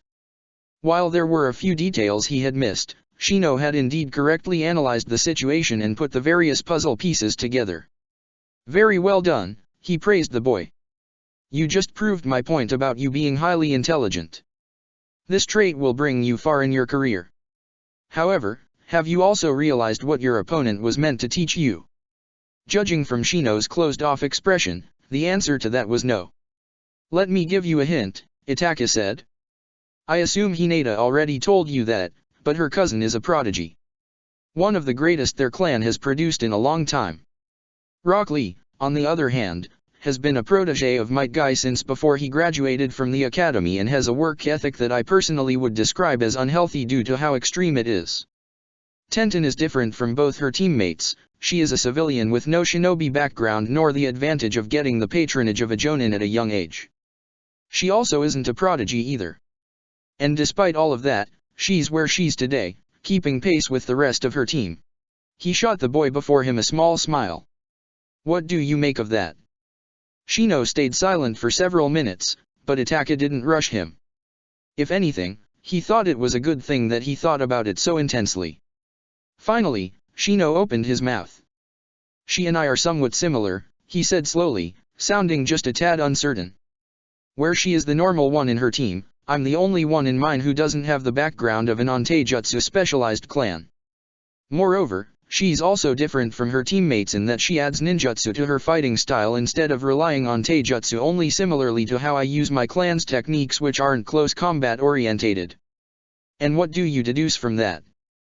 That instead of focusing mainly on improving my taijutsu to catch up with Hinata and Kiba that way, I should put more work into other abilities which are better suited for me personally. That is correct. Shino's shoulders dropped at that, and while he caught himself quickly, Itachi naturally noticed. As your sensei, it is my duty to prepare you to the best of my abilities for what awaits you once you go on missions outside the village. To prepare you to survive. It's important to be proficient in all shinobi arts to some degree, but ultimately, it's advisable to specialize in something. There will always be time to expand your repertoire, but at least this early into your career, it's essential you have something you can fall back on when you're in a tight spot. For you, I think that would be mid to long-range techniques. I see. It was clear that Shino didn't like that at all. Itachi wasn't entirely sure why the boy put so much weight on his taijutsu skills, why his sense of self-worth was so tightly tied to that aspect of his abilities, but that didn't change the fact that it was clearly the case. Hearing that he should focus less on it to improve his other skills was obviously not something he wanted to hear. In all honesty, it was somewhat surprising he didn't try to argue the point. Fortunately for him, though, Itachi wasn't finished yet. However, he continued, suppressing a smile at the sudden hopeful look Shino shot him. Another of my duties as your sensei is to support you in your ambitions. If you wish to improve your taijutsu, it's my job to help you do just that. Really? Shino exclaimed before visibly cringing back at his own excited voice. Really, he confirmed. We will still put more focus on your range attacks. It's about time to teach you a few ninjutsu, I think, and other skills, but there are ways to improve your taijutsu more than we already did in a way that might give you an edge even against your teammates. He did not longer bother to suppress his smile at the eagerness Shino's body language radiated. Tell me, what do you think about learning how to wield a weapon? Judging from how quickly he agreed, Itachi concluded he was more than excited about that idea. Initially, Itachi had planned to put much more focus on the boy's insecurities in his own abilities and his tendency to bottle his feelings up instead of dealing with them head-on, but after listening to what Guy had told him, he decided to wait a bit longer with that. Pushing for too much too quickly wouldn't be a good idea, after all. Taking small steps was much more prudent. He had made him aware of the former problem already, and knowing Shino, he would remember that and take it into consideration when he judged himself in the future. Combined with the additional self-confidence he would get once his weapon training showed results, Itachi had made the first big step towards improvement already. He just needed to be patient. Results would come later. The hidden villages weren't built in a day either, after all. What the hell are you doing here? Itaka supposed that this was an understandable reaction to seeing one's sensei unexpectedly sitting in their living room, so he graciously didn't reproach Kiba for his language. Evidently, I'm enjoying a cup of tea, he replied calmly while holding up the cup of tea in question to prove his point. Please let your sister know that her tea tastes delicious and that I would be interested in knowing what brand it is. You missed her by mere minutes, by the way. Hana let you in, then. I'm not in the habit of breaking into other people's houses if that's what you're asking. At least not outside of missions, that is. Kiba stared at him as if he was insane before his look suddenly and unexpectedly turned suspicious of all things. What exactly is your relationship with my sister anyway? That wasn't quite the kind of conversation he had come here for. We went to the academy together and have a common friend, he said slowly, making sure his voice sounded perfectly neutral lest the boy somehow interpreted something false into it. So she told me as well, but I have never seen her serve tea for any of our guests before, so That's not at all the kind of conversation I came here for, he inwardly rectified his previous thought. Kiba, he interrupted the boy, gesturing to the seat in front of him where a second cup of tea just so happened to already be waiting. Why don't you take a seat as well? Hey, it's not as if I disapprove or anything. She definitively could do much worse. All I'm saying is Sit down, please. Kiba fell silent and took a seat while Akamaru suddenly rushed towards Itaka and jumped onto his lap, resulting in Kiba muttering something about traitors that Itaka pretended not to hear as he looked at the dog with a raised eyebrow before accepting his fate. Determinedly ignoring the last minute of conversation, he took a moment to carefully observe his student before he somewhat surprised concluded that his good mood wasn't just an act but actually genuine. You seem to be in high spirits, he said, voicing his thoughts. After your fight, I thought you would be fuming in anger and cursing Hinata's cousin to IWA and back. Kiba filled in for his silence, a smug grin on his face. Yes, quite. Heh, so even you can be surprised, sensei. Hinata and Shino won't believe it when I tell them tomorrow. He then shot him what was probably supposed to be a conspiratorial wink. Neither will my sister, by the way. Commenting on the latter part of his sentence would only encourage Kiba, so he politely ignored that part while inwardly planning to make his training the next day particularly taxing. You're not mad that you lost, then? Oh, no, I definitively am, and you can bet that I will beat his ass the next time we fight. But I guess I deserved getting my ass handed to me this time after having such a big mouth before. Impossibly, his grin then became even more self-satisfied. That's what you wanted to teach me, isn't it? That being too confident all the time is stupid. Oh? What makes you think so? Well, you said it yourself, right? That you wanted us to train with this particular team, I mean. All three of them were stronger than us, so no matter who I would have fought, I would have been beaten. I might recently have been a bit vocal about how much stronger I have become, so losing against someone my age whom I thought I could beat would be kind of a wake-up call. Even the earlier hiccups aside, this wasn't quite how Taka thought this conversation would go. He definitively didn't expect Kiba to come so close to realizing what had happened. Sure, he hadn't yet made the connection to how his teammate benefited from today's session as Shino had done, but just this much was already more than he thought the boy would see. While Kiba was far from stupid, he tended to not use his head, and although Itaka had been trying to knock that out of him, he hadn't thought his efforts had been this effective yet. It was a pleasant surprise, really. After all, as he had told his team during their first training session, knowing themselves was the first step towards understanding others.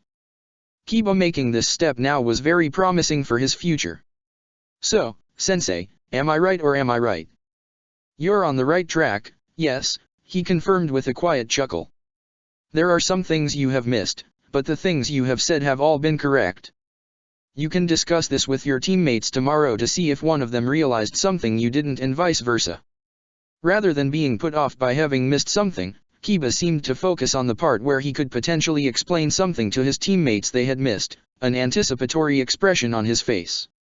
Anyway, while this conversation so far was much more productive than he had even dared to hope, It also presented him with a problem. After his talk with Guy, he had planned to limit his conversation with the Inyazuka to today's events. With him being so unexpectedly insightful, however, there was not much to talk about left. Under these circumstances, it should be alright to address another point as well, shouldn't it? He didn't want to ruin all the progress Kiba had made today by forcing an uncomfortable topic down his throat, though. I will only bring it up subtly and see how he reacts first, he ultimately decided. Depending on his reaction, I will decide whether to push for more or to back down. You know, he said, his voice deliberately casual. I have been hesitant about taking a genin team at first, but after training you three for a bit over a month now, I don't regret it. Watching you grow by the day is truly captivating. Kiba seemed surprised by that apparent change of topic, but once he had absorbed his words, his eyes widened and he nervously scratched the back of his head while a small blush formed on his cheeks. Really? He asked, trying to his embarrassment with what Itaka supposed was meant to be an amused chuckle. You mean it? Of course. However, to be honest, I actually realized that quite a while ago already. Oh? When exactly? Itaka took a sip from his tea and made sure to look at Akamaru on his lap instead of at Kiba before he replied, well aware that people were more likely to speak openly when they didn't feel observed. Even just this little gesture would subconsciously convey to Kiba the feeling of being in private where he could be truthful, making him more likely to actually reply to Itaka's next words. Back when you guys first introduced yourselves and spoke of your dreams, I think. As he had expected, it was as if a switch had been turned off. Kiba's smile froze, his body stilled, and his mood seemed to drop. Even Akamaru noticed the change in the atmosphere and let out a low whine before Itaka smoothed him with some scratches behind his ears. He had long since known that Kiba felt some sense of inferiority towards his teammates because his dream seemed so much less than theirs. Ever since the aforementioned introduction itself, in fact. It wouldn't help to explain to the boy now that this notion was ridiculous, that what made dreams important was what they meant to the person that had them rather than how ambitious they were, but Itaka could at least help Kiba take the first step towards understanding that himself. Judging from his reaction, however, he couldn't push this topic too far today. He needed to be careful with what he said from here on out. You see, he continued as if he hadn't noticed Kiba's reaction at all, adamantly keeping his eyes focused on Akamaru as he continued to scratch the dog. I'm almost jealous of the three of you. When I introduced myself to my team back when I became a genin myself, the dream I told them about was me becoming the best big brother I could possibly be. He chuckled. Please don't tell Sasuke about this. He would be terribly embarrassed, I think. It was only then that he looked up and found himself subject to Kiba's unbelieving stare. That was your dream? Being the best big brother you could possibly be? Really? Funny, isn't it? And to this day, that remains my greatest wish. Not very impressive compared to what the three of you aim for, is it? Kiba opened his mouth, but no tone escaped. All three of his students held him in high regards, probably even more so than he deserved, so hearing that his dream was something so painfully ordinary must come as a shock, especially considering Kiba thought of his own dream as useless. Let him think about that for a while. Itaka didn't dare to push the subject more than that for now. Pushing one's luck was never wise, so he would stop here. How he continued from here depended on how Kiba's behavior changed over the next days and weeks. For now, all he would do was wait and see. However, for some reason, he had a good feeling about this. Hinata was more expressive than Shino while at the same time too polite to swear as Kiba had done, so her reaction to spotting him, which was to stare at him with wide eyes and open mouth, was something of a middle ground between her teammates' reactions. It was oddly fitting as she herself was also something like the glue that held their team together. The two boys got along most of the time, regular but meaningless arguments notwithstanding, but their different personalities naturally resulted in them butting heads. It was Hinata who could step in and calm them down without incurring their displeasure. She was respected and liked by both, so they accepted her interference with little to no resistance. It was always amusing to watch that happen, partly because neither of the boys seemed to realize how quick they were to defer to her and partly because Hinata didn't seem to realize how much influence she truly held over her teammates. Hinata, he greeted the startled girl. Are you free right now? I was hoping to talk with you about today's training. She looked at him suspiciously before nodding. Of course, sensei. Itaka couldn't fault her for her reaction.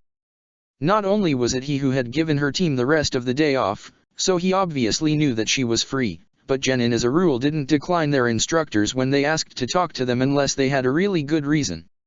Wonderful. Then if you would follow me, please.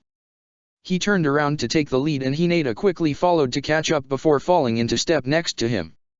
They both stayed silent as they walked towards the destination he had in mind while Hinata shot him more or less subtle glances with a thoughtful look on her face, quite clearly trying to solve some kind of mystery. That expression changed into a quizzical one once she realized that the houses around them became more and more run down, though. We're here.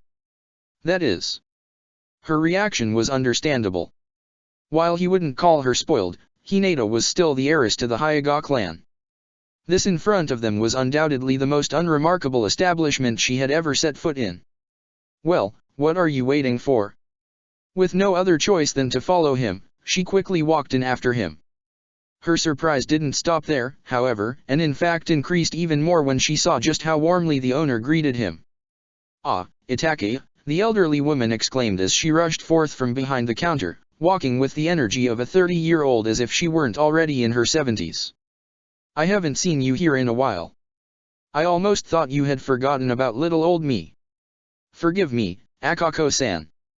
I'm afraid I have been rather busy recently. Oh, yes, I heard about that. She turned a critical eye towards Hinata who instinctively and most likely unaware of it herself adopted a polite and respectful posture her father had probably spent countless hours drilling into her.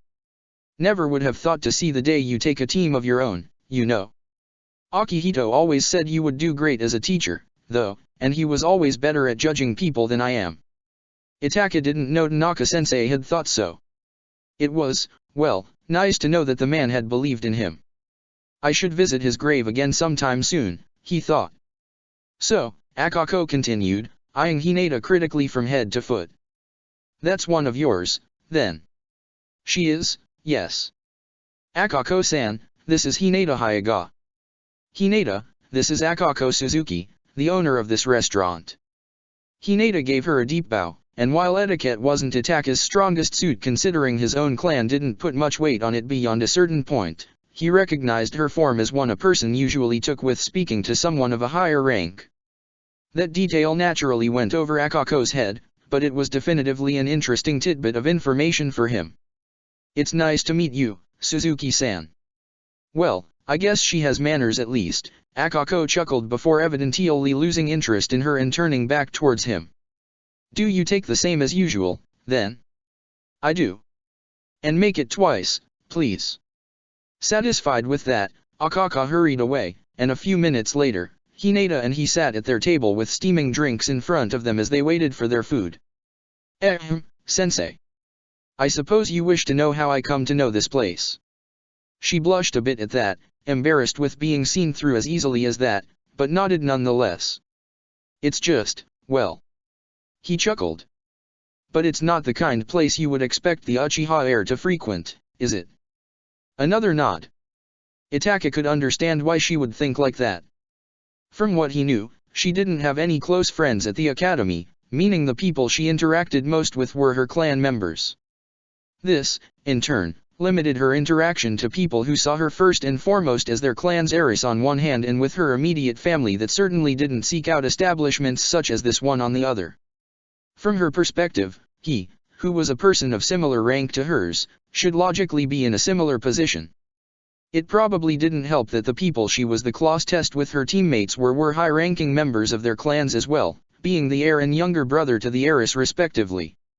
Yes, the Aburame and Inyazuka were much more casual than the Hyuga and even the Uchiha, but they were still wealthy. Their families might not have a problem with visiting more regular shops, but they certainly didn't visit ones as run-down as this one either. Also, as Itaka's own training made sure they were usually too exhausted to go out at the end of the day, he doubted that they even had the chance to take her with them to one of the more normal restaurants in the first place. That was something he would need to change at some point, too. You're not wrong, he admitted. My father would certainly chide me if he knew I was here.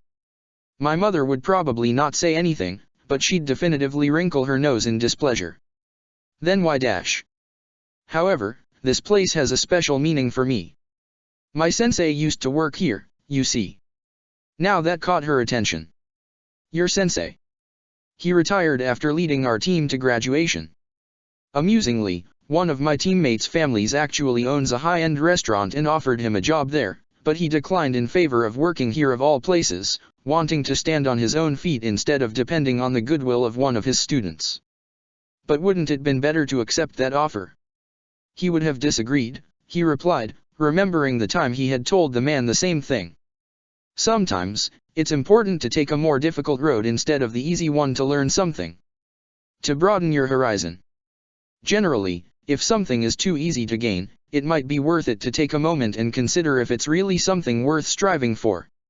Results brought through hard works tend to be much more rewarding. Were he still only talking about Tanaka-sensei's decision to work here, this lecture would surely have been a little much. However, while he didn't address her directly, Itaka thought about Hinata as well when he said these words. In a way, learning the gentle fist-fighting style since her earliest childhood has been the easy way. It allowed her to dominate almost all her opponents at the academy and enabled her even now to potentially kill someone with a single touch.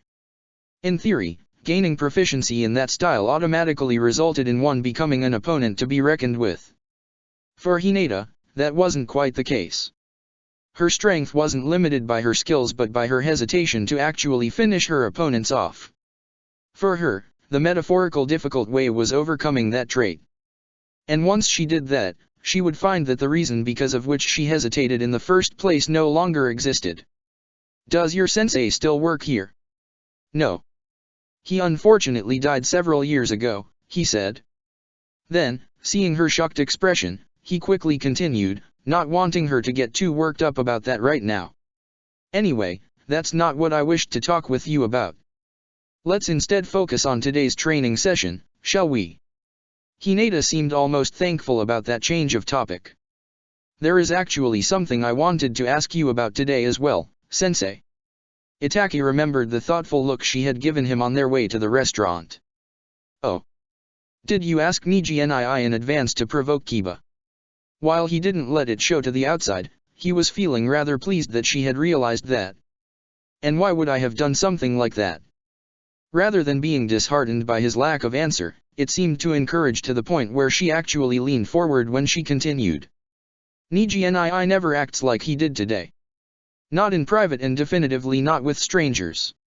If he doesn't like someone, he usually just ignores them entirely. So you concluded that his behavior must have been an act. Yes, she agreed immediately. And if it had been an act, there must be a reason for it. Then there is also the fact that he seemed to be uncharacteristically antagonistic towards Kiba from the very beginning. You also mentioned that you wanted us to work with his team specifically. If you wanted to teach Kiba a lesson in humility, approaching Gai-sensei's team and Niji in particular for cooperation would make sense because he's not only stronger than Kiba but also uses a fighting style well suited to beat him without actually harming him. Killing two birds with one stone, huh?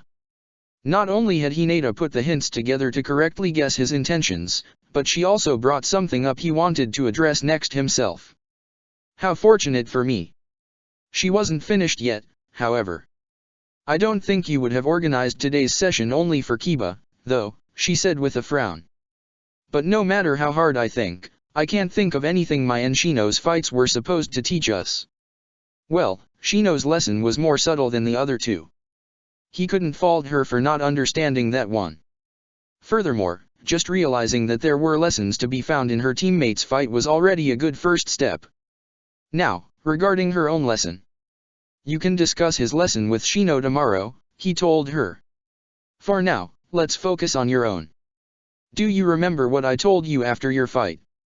That I put up a good fight. Exactly. Now tell me, do you believe that too? Itaka had to admit that being looked at as if he was being particularly dense was somewhat granting, even more so when the person doing it was his most polite student. I'm not happy with my loss, sensei, but I think I did the best I could in face of the situation. Just like Shino and Kiba, I was simply over my head. That was a very indirect way of saying that she doesn't believe him. Let's try it from a different angle, then. You have already noticed that I talked to your cousin in advance about behaving in a certain manner towards Kiba, he said, making Hinata blink in surprise at his supposed change of subject. However, you apparently didn't think about the possibility of me doing the same with Lee. Now think back to your fight, what do you think could I possibly have asked him to do? Itaka could see the wheels start turning inside her head as she thought that over. She briefly started tapping with her finger on the table before her upbringing kicked in and she stopped it, but the way she had to visibly restrain herself would have been evident to even a non-shinobi. Then, suddenly, she swung her head upwards, an excited gleam in her eyes. He said something about not being able to take me lightly any longer and then suddenly got much faster, she exclaimed before her face morphed into one of confusion. But why would you dash? I didn't tell him to hold back against you if that's what you're thinking. Better clarify that before she felt hurt, after all. I asked something different from him. She seemed to believe him, thankfully enough, but apparently got nowhere with his question from there. Itaka waited for a bit longer before deciding that letting her fret over this any longer when she clearly had no answer for him would upset her more than anything else and explained it to her. What I actually wanted him to do was to push you to the best of his and more importantly, your abilities. What? She clearly hadn't expected that of all things. But why dash? Hinata, he interrupted her gently. You might not believe me, but you are strong. You are talented and intelligent. The only thing that's holding you back is yourself. Her crestfallen expression reminded him once more of what Guy had told him, but Itaka was sure he was doing the right thing.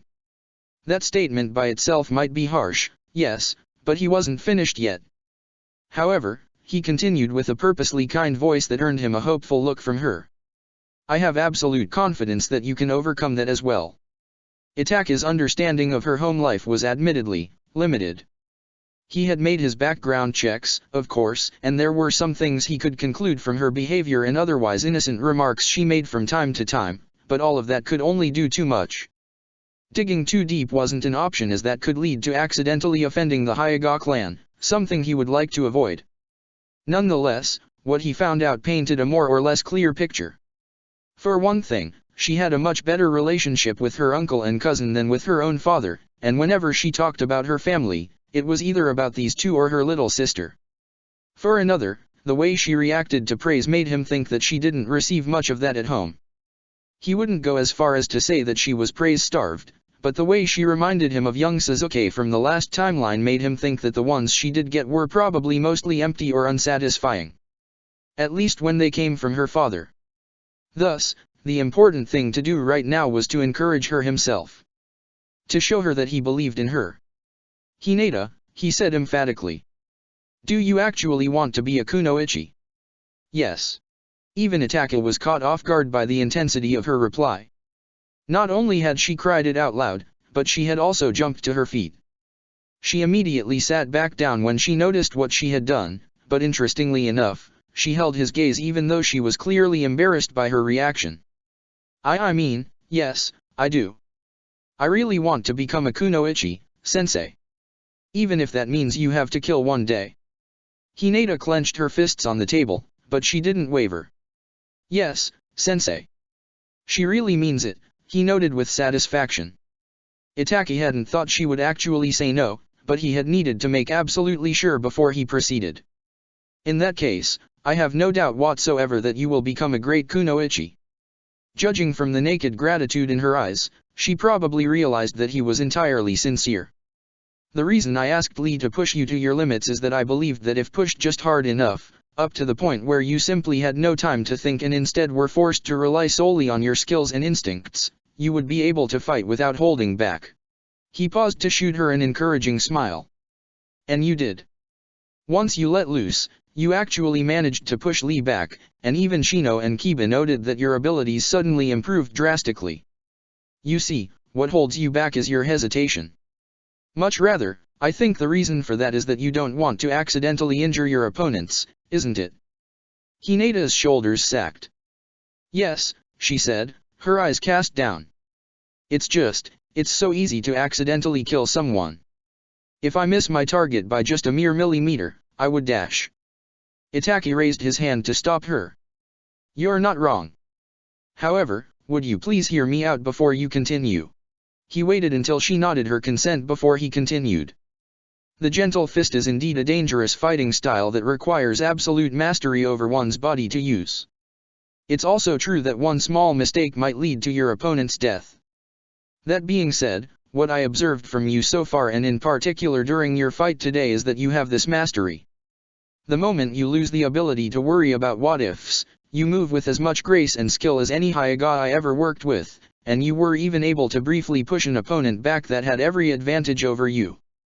The dangers you mentioned exist, yes, but you clearly have the skill to circumvent them with ease. But I still lost against Lee.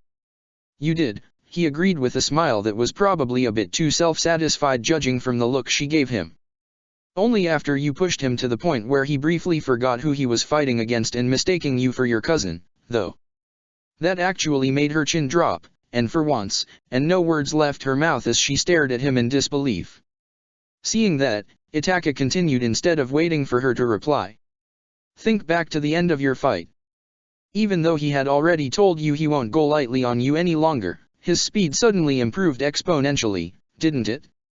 That was because he subconsciously recognized you as a threat, as someone he must fight with all he has, and his body reacted instinctively on that awareness. Lee did. Hinata, overcoming the doubts inside your head isn't easy. I understand that. This is the difficult way I mentioned earlier, and no one other than you can do that, but it's just that aspect that will make the result all the more rewarding in the end. The next time you hesitate, please remember your own words. You said that your cousin was the best choice against Kiba because he uses a fighting style well suited to beat him without actually harming him. As you said, the gentle fist can completely incapacitate someone without actually hurting them, and you too use it. You won't be able to avoid killing enemies forever, but you are also in the unique position of having the capabilities to control precisely whether you actually want to or not without meaningfully hindering yourself. So, the next time you fight someone, please try to think about the possibilities your style offers you instead of its potential dangers. It was a lot to take in, and Itake intended to leave it at that. He had already told her a lot of things, and Hinata would surely spend a lot of time thinking about it over the next few days and weeks. Maybe even months. After all, such a change couldn't be rushed if one wanted to do it right. If there was one thing he knew, however, it was that she could do it. Her conviction not only when he asked her if she truly wanted to become a kunoichi but also when she spoke about her dream was unwavering. Itake didn't doubt for one moment that she would achieve both these goals or die trying, though he would naturally do his best to avoid the latter. That was his responsibility as her sensei. He was there to support her, and that was exactly what he would do. Thinking about that, maybe there was actually one more thing he had to say to her. You won't have to take that final step right now, or even tomorrow or the day after that, but eventually, you will. Just remember that I will be with you all the way till the end, and I'm sure so will be your teammates. You're not alone in this. Thank you, sensei. He politely pretended not to notice the shaking in her voice. How things would progress from here, he didn't know. Predicting the near future was impossible, even with his special kind of knowledge in that regard. At least when it concerned this point.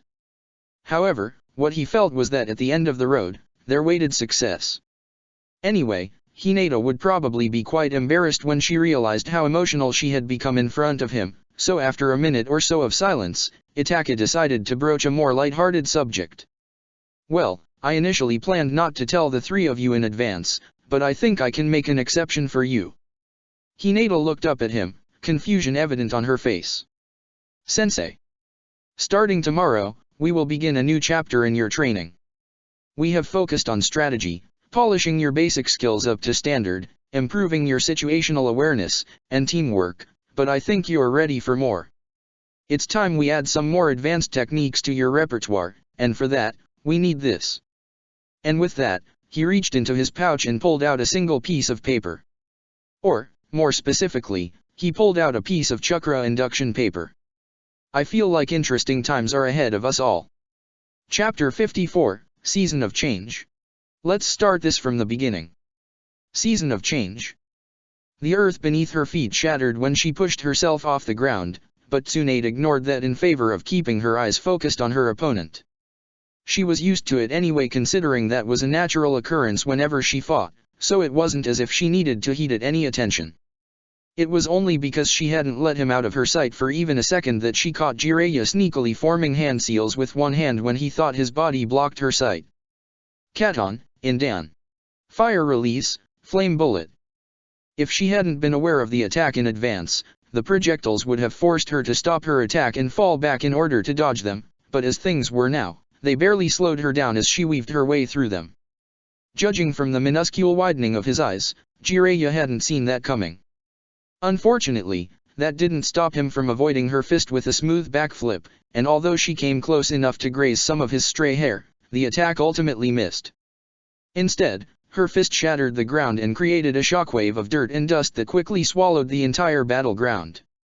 When it cleared up a few seconds later, the two stood facing each other from a safe distance, both of them ready to move at a second's notice if necessary. Then, after a few moments of inaction, Jiraiya began to speak. "Hey, you didn't really try to hit me with that, right? I could have died, you know." "Really? And here I thought I was holding back enough. Are you sure it isn't time for you to retire if you can't even take this much anymore?" The exasperated look he gave her almost made Tsunade break her facade and chuckle. "That comment would have had a lot more bite if you weren't panting so hard, Tsunade." Well, he isn't wrong about that, she thought. In her defense, however, they had been training for several hours already. Considering she had only begun to train seriously again about a year ago, bringing Konoha's medical corps back in order and dealing with her hemophobia took its time. After all, while also being limited in whom she could effectively spar with, she would go as far as to say that she was making steady progress. She even almost scored a win against her sensei during their last match until that old geezer decided to go all-in on her. Besides, big words coming from someone who so miserably tries and fails to hide how hard he's wheezing himself, she replied with a somewhat cheeky grin that got a laugh out of her opponent. It was true, too.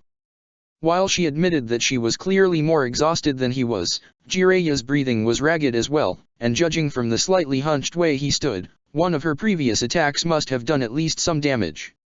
Not surprising, of course. She was proud to say that her attacks hurt even when she barely even grazed her opponents. Fair point. What do you say about ending things here? I think we have been going for long enough and there are still a few other things I have to do today. Fine with me, she shrugged before stretching her limbs only to wince at some burns between her shoulder blades. I better heal that soon before it becomes even more annoying. I haven't checked in on the hospital yet either and I want to get that over with as soon as possible. You don't need to breathe down their necks every day, you know. And you don't need to peep at women every day and yet here we are. Besides, you have no idea what mischief they get up to every day. I'm almost convinced they do half of the crap they do just to mess with me. Well, if you say so, he relented with a shrug as he slowly made his way towards her, wisely choosing not to fight her about how she led her hospital. By the way, would you mind healing this? Jiraiya pulled up his top to expose a not insignificant bruise that stretched from his navel to his shoulder and covered most of his left ribcage. You really got me good with this one. You should have tried harder to dodge, then. Even though she said that, Tsunade immediately got to work to heal it. Her own burns could wait a little bit longer. Anything else? Only a few scratches here and there, he replied easily before wrinkling his nose with a downward glance at himself. Though my clothes are ruined. Really, couldn't you have gone a bit easier with your jutsu? I know you don't even like them. Tsunade snorted. There would be little point in training if I didn't improve all of my skills, wouldn't there? It was true that she generally avoided using ninjutsu and focused primarily on smashing her opponents into pieces with her fists, but that didn't mean she couldn't use them. It's just that she generally didn't need to. She could at the very least keep pace with pretty much every opponent if not outright outspeed them, and all it took was one single hit to end most fights. She didn't even need to worry too much about getting hit herself due to her healing abilities. Unless she was done with one single hit, she usually could get up sooner rather than later. However, one never knew when that suddenly wasn't enough anymore and Tsunade wanted to be prepared for that eventuality. Then maybe you should improve your dodging next time, Jiraiya said, referring to her earlier comment while giving her a suspiciously scrutinizing once-over. Judging from the state of your attire, you need some new clothes as well. Not that I would mind if dash. You better think very carefully whether you really want to finish that sentence, Jiraiya. For once in his life, he actually listened to her and shut his mouth with an audible snap. Wonders never cease, huh? Tsunade would never openly admit it, but as annoying as he could sometimes be, there was something reassuring about seeing him act like he had always done. There were few constants in the world, the sun rose in the east and set in the west, shinobi fought and died, and Jiraiya acted like the pervert idiot he was. It was something that she had known for decades now, from the moment she had first met him, and with how everything in her life seemed to slip through her fingers and out of her reach, having this one steadfast constant was reassuring in a way that was hard to put into words. That didn't mean she would let him ogle her, however. You said you had some other things to do today, she spoke up, remembering his earlier words. Were you serious or am I just going to find you at the hot springs later? He chuckled at that, but she recognized that it lacked some of his usual merriness. Unfortunately, duty will keep me away today. The ladies will need to survive without me for the time being, I'm afraid. Something you can share, she asked, ignoring the second part of his comment. It must be something big if you actually complain about it to me. No, nothing big. At least not in the traditional sense. I will meet up with Naruto later, you see. Calling it unfortunate to spend time with your godson is hardly appropriate, Jiraiya, and you never seemed to mind before. Yeah, well, he let out a tired sigh, making her raise an eyebrow in wonder at what could possibly cause such a reaction. Sensei and I decided that it's time to tell him about the Nine Tails. We don't know how he's going to take the news, so I want to stay with him for at least the rest of the day afterwards. Now that would explain his attitude, I guess. She had known that this would happen soon. The initial plan had been to tell him when he graduated from the academy, but when the time came, it had been decided to wait for another month. Sensei had apparently been wary about the possibility of the news noticeably affecting him and consequently disrupting the bonding process with his new teammates, or at least the one he hadn't been friends with for years at that point, that is. They didn't know when exactly Naruto had learned about his status as Jinchuriki before, but from what Itachi had observed in the other timeline regarding his control over the Nine Tails chakra, it had probably been around this time as well. Not that Tsunade was entirely sold on the entire time travel business, mind you. She tentatively believed his tale simply because the evidence so far appeared to support that claim. The only other way he could have known what he knew was some kind of foresight ability, which wasn't necessarily more believable, but, well, at least there were tales about such abilities. Nobody put any faith in these stories, of course, but at least they existed. Time travel, on the other hand, was such an odd thing she had never heard about even in fiction. Not that it mattered in the end. The information so far had been correct, so regardless of whether the Uchiha had simply gone mad, as could sometimes be the case with members of his clan, or he had truly traveled back in time, they would continue to work with them. Just be there for him, she said, speaking more softly this time while trying to ignore the image of Noeka that flashed through her mind. That's sometimes all you need to do. He acknowledged her words with a low hum but didn't reply otherwise. Tsunade didn't mind, though. She could feel how nervous he was, so she could forgive him for being deep in thoughts. Besides, she was no different right now, so judging him for that would be ridiculous anyway. Naruto will be fine. He's not the kind of person to let something like that bring him down for long. That, she believed with all her heart. Anko let her head drop on the table with a groan, uncaring of the papers she threw to the floor in the process. She understood the necessity of all this theoretical work, she really did, and she had done it for years now, but it never became any less annoying. She was made for action. For fights. Sitting at a table in a dusty study all day simply didn't suit her, damn it. The fact that she had reached a roadblock with the seal she was currently working on probably didn't help either. I should probably seek out Jiraiya-sama, she thought without much motivation. He said I can come to him if I have any questions, right? Last I heard, he will be in the village for a little while longer, so it's worth a try. Maybe he sees something I don't. Not today, though. She was thoroughly tired of Fuinjutsu for one day. I wonder if Itaki is free today. We could get some training in, and maybe I could finally meet his team. Both of these possibilities sounded good to her. Anko hadn't trained as much as she would have liked to in recent times, as way too much of her time was focused on her research. She still made sure to keep in shape, of course, and she had also continued to improve herself in order to compensate for her bad left arm, but she was confident she would be much further along already if it weren't for that damned cursed seal on her neck. On the other hand, meeting the kids Itaki had been settled with would certainly be amusing. She imagined that he made sure to always act mature and professional when with them, and the kids were almost certainly in awe of him due to the stories that circulated in the village, so watching their reaction when she teased him was guaranteed to be great. Anko, you have to hear this. She blinked before lifting her head to owlishly look at the figure of her friend that had just stormed into the room. Shizuan, what dash? The facility is ready. She interrupted her with a big grin on her face as she excitedly hugged poor, or was it Lucky, Tauntaun to her chest. They just finished the final installations an hour ago. The facility? Anko's eyes widened and she was suddenly wide awake. It's done, she yelled, jumping to her feet. But I thought they would need at least another month.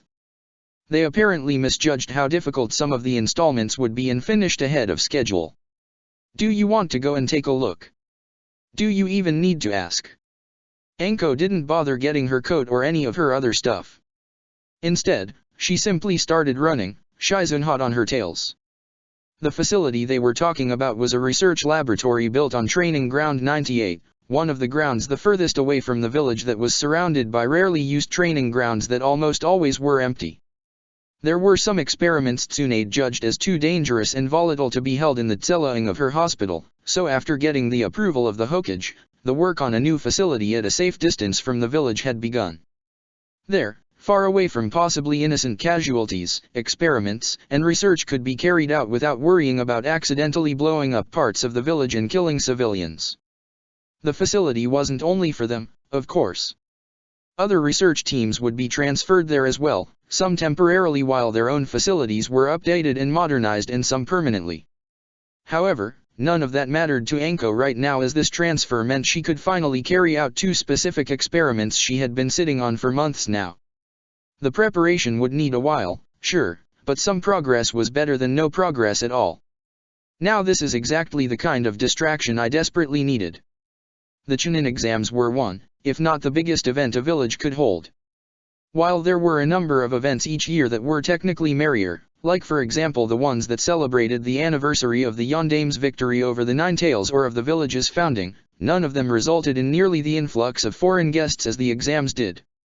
Consequently, it made only sense that the security during them would be at an all-time high. Apart from many important and noble guests whose safety needed to be guaranteed, there was also always an increasing number of spies that tried to use the chaos to infiltrate the village during that time who needed to be dealt with. Even common petty criminals were much more of a nuisance than usual during this period. Consequently, it only made sense that the police force would have to work overtime as well. Even though they were already working closely together with the Umbu for the time being, there was no doubt whatsoever in Fugaku's mind that he wouldn't get much rest during the exams. There was simply too much to do even with both their organizations working together. Especially because the Sandaime insisted on adding additional security to this year's event. Fugaku understood that some of the plans, yes, with a capital P, his leader had mentioned during the last council meeting would require more security measures than usual, but in his opinion, even that didn't justify the demands he had made. Alas, there wasn't much he could do about that. If the Hokage ordered something, it had to be carried out. That didn't stop him from speculating about his reasons, however. Fugaku might not have any proof, but it didn't take a genius to realize that the Sandaime knew something the rest of them didn't, and while he would have liked to be included in whatever it was, he realized that the Sandaime probably had a reason for keeping him in the dark. Besides, he was reasonably sure that the rest of the council was also unaware of what was going on, so it wasn't as if it was just him. He could live with that. Well, Shikaku might know something, he acquiesced. Hard to say, though. He always liked to pretend to know more than he actually did. In the end, it didn't matter. All he could do at the moment was to do his duty. Usually, new cadets need to go through a strict training regime before we allow them into active duty, but the skills you displayed during your presentation were, as expected, more than adequate and far above what we require. You will still have to attend the theoretical training section, of course, but given your undeniable abilities, you will also be allowed to accompany more experienced members on patrols all ready to learn from them. Congratulations. Izumi straightened. Yes, sir. Thank you, sir. Fugaku would never admit it out loud, but having one of his son's friends whom he had known since she was a little girl act all professional with him was indeed weird. Not that he would allow her to act any different, mind you. He was still her superior. However, getting used to it would certainly take a while. The correct form of address would be Captain, he corrected her, probably a tad gentler than he would have done with other recruits. The slightest blush formed on her cheeks. Understood, Captain. You don't have to address me by that title in every sentence either, he thought but didn't say out loud. In all likelihood, she found this situation just as awkward as he did. Maybe even more so. Once she got used to it, she would probably calm down. Regardless of any initial awkwardness, having Izumi join the KMPF was a great boon. Especially with the aforementioned increased workload ahead of them, every additional member in and of itself was great, but someone of her caliber in particular was a gift from heaven. Most Uchiha actually joined the police fresh out of the academy. They always made sure that a certain percentage still joined the regular roster, of course, but that was a comparatively small number. However, even many of those joined the KMPF sooner or later, usually not too long after they became Chunin. After all, while the Nidaime might have had questionable reasons for putting them in charge of the police, not that there was any proof of that, but the Uchiha weren't stupid. All these years ago, it was still the task they had been entrusted with, meaning they would do everything in their power to fulfill their duty to the best of their abilities. With that in mind, having a Jonin join them was as rare as it was useful. The fact that she had reached her rank at such a young age was proof of her skills, and he was sure that within a few years, she would be able to rise high in the ranks of the KMPF as well. Moreover, in the short term, her abilities would surely come handy during the Chunin exams. It was a shame that Itaka didn't seem to have any interest in joining as well. It technically wasn't a rule that the head of the clan would also be the captain of the police force, but so far, that has been the case ever since its founding, and unless they were utterly unsuited for the position, no one would ever complain about that. However, as Itaka made clear, he didn't plan of following that tradition. His own father wouldn't have taken no as an answer, but Fugaku had long since decided that he didn't want to be like his father. He wanted to actually take his children's opinions into consideration. As long as it wasn't absolutely necessary for the clan or the village, he would allow them their freedom as much as he could. If they didn't want to join the police, then that was fine with him. It's good that at least Sasuke seems interested in joining, though, he mused. It would be a shame if neither of them would follow in my footsteps. After all, while he would accept it if none of his sons chose to join the police force, that didn't mean he wouldn't be happy to teach them the ropes. At the end of the day, he too was only a father. Hiruzen took a puff from his pipe before focusing once more on the files in front of him. While a Hokage had always paperwork to do, it was usually more than manageable. It was only during times like these that it became a pain. The Chunin exams were still a bit over 4 months away, and yet the workload was increasing by the day. He was used to it, though, so he was still able to work through it at a good pace. What occupied him at the moment wasn't anything related to the exams, however. Instead, it was the file of a particularly talented young kunoichi that had recently caught the attention of his Umbu commander and whom they now wanted to initiate into the organization. It wasn't anything too out of the ordinary.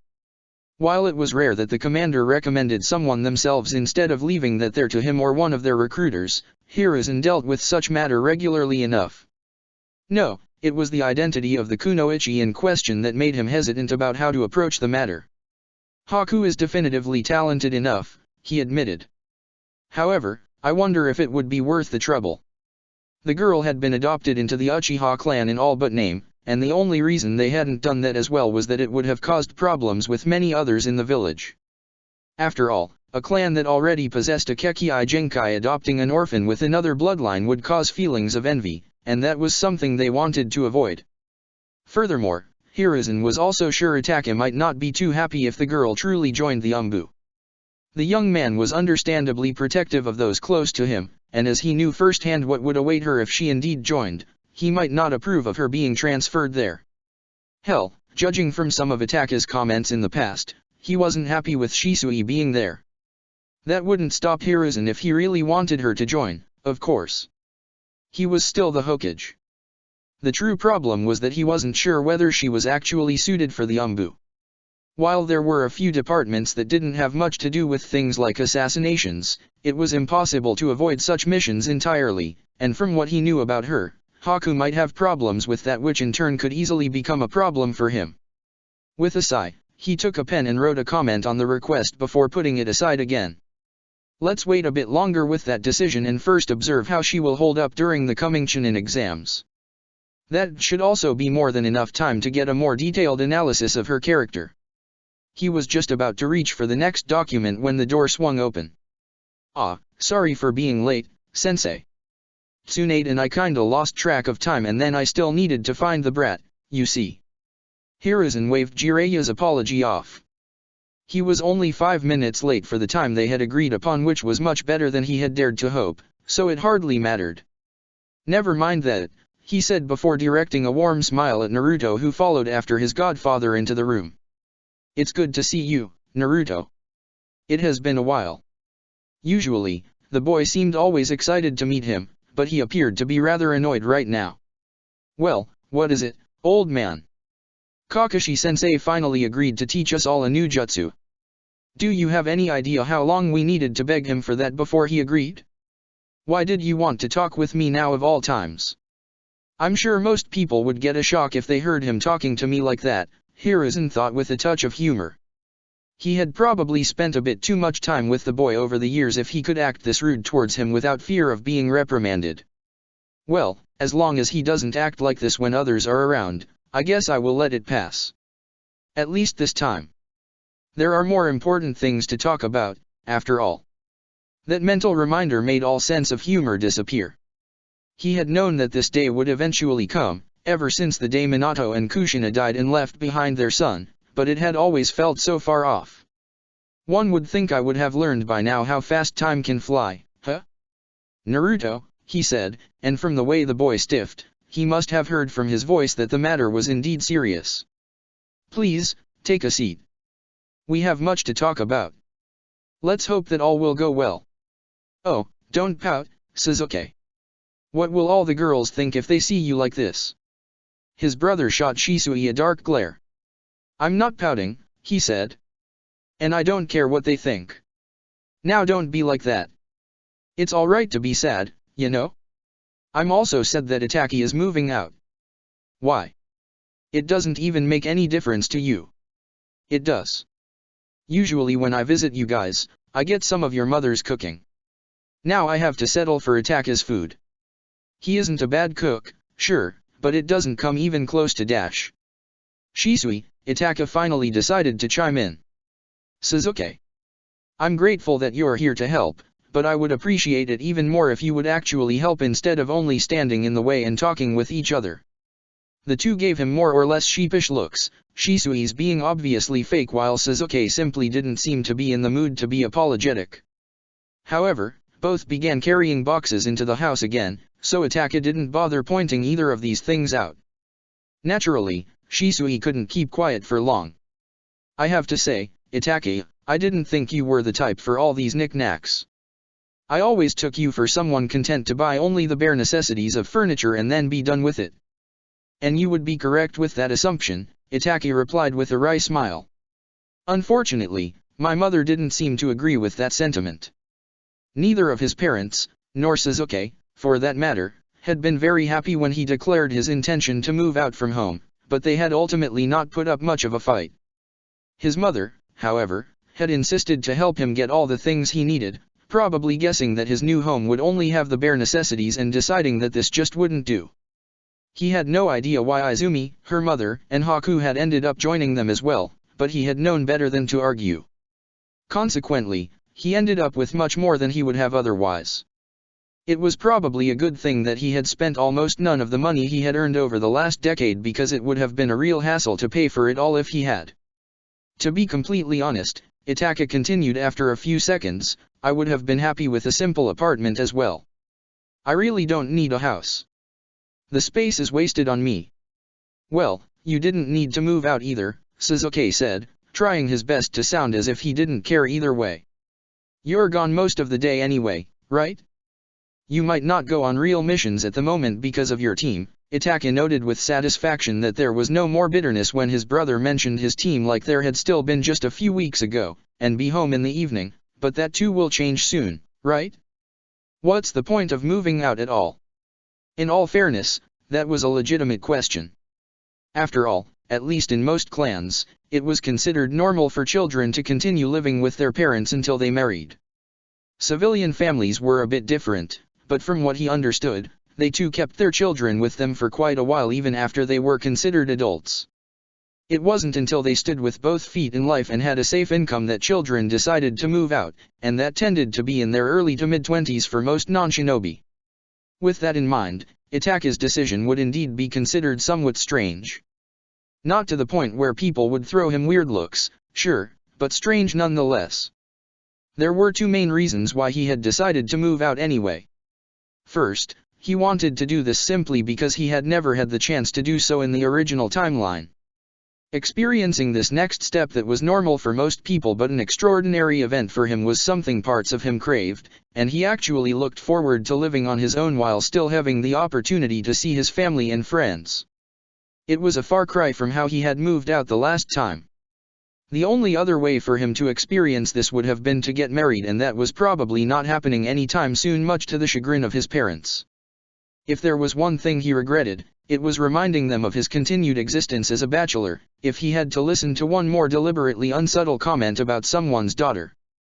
The point was, it wouldn't happen anytime soon, and he didn't want to wait for who knew how many years to experience this part of life. The second reason was the additional freedom it granted him.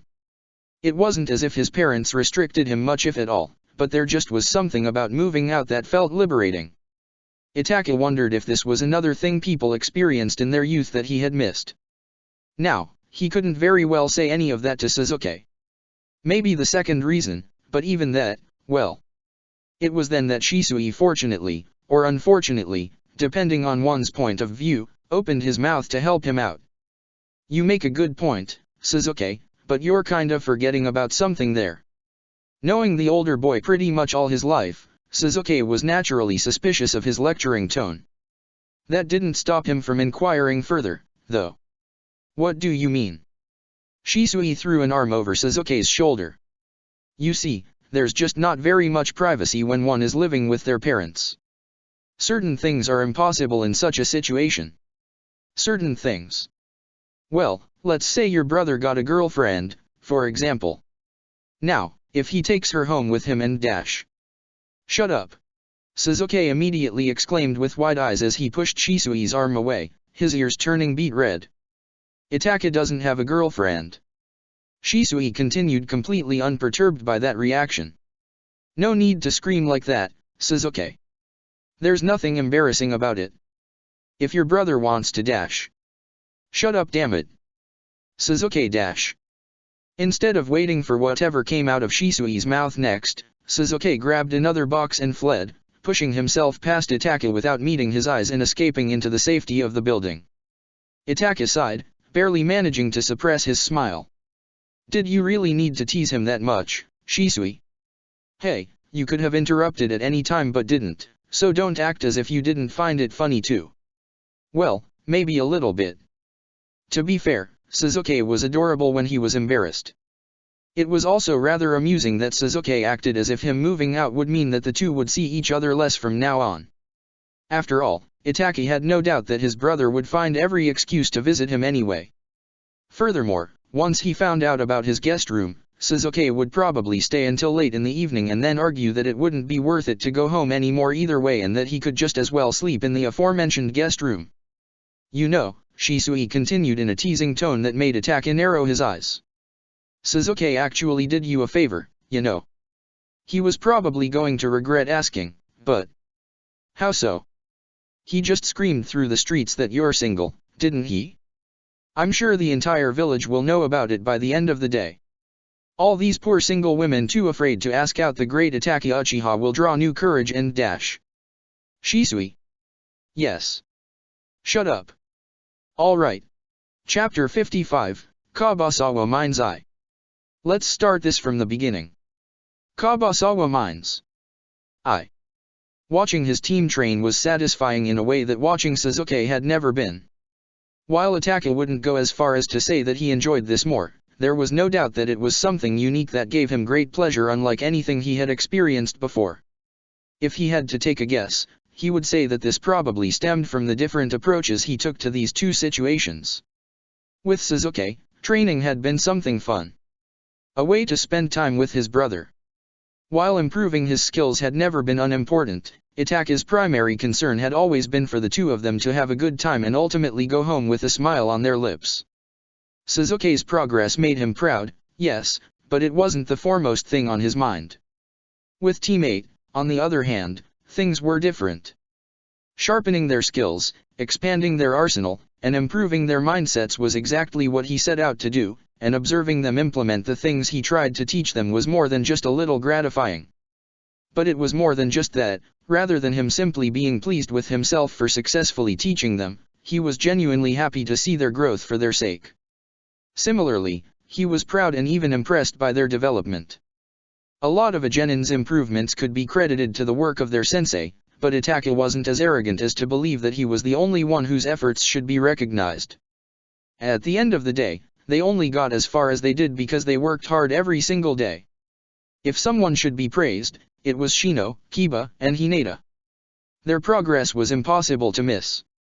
There was Shino, who was currently sparring with one of Itachi's clones, spinning his weapon around himself with much more ease than when he got it a few weeks ago as he defended himself from the clone's attack, only waiting for an opportunity to attack himself.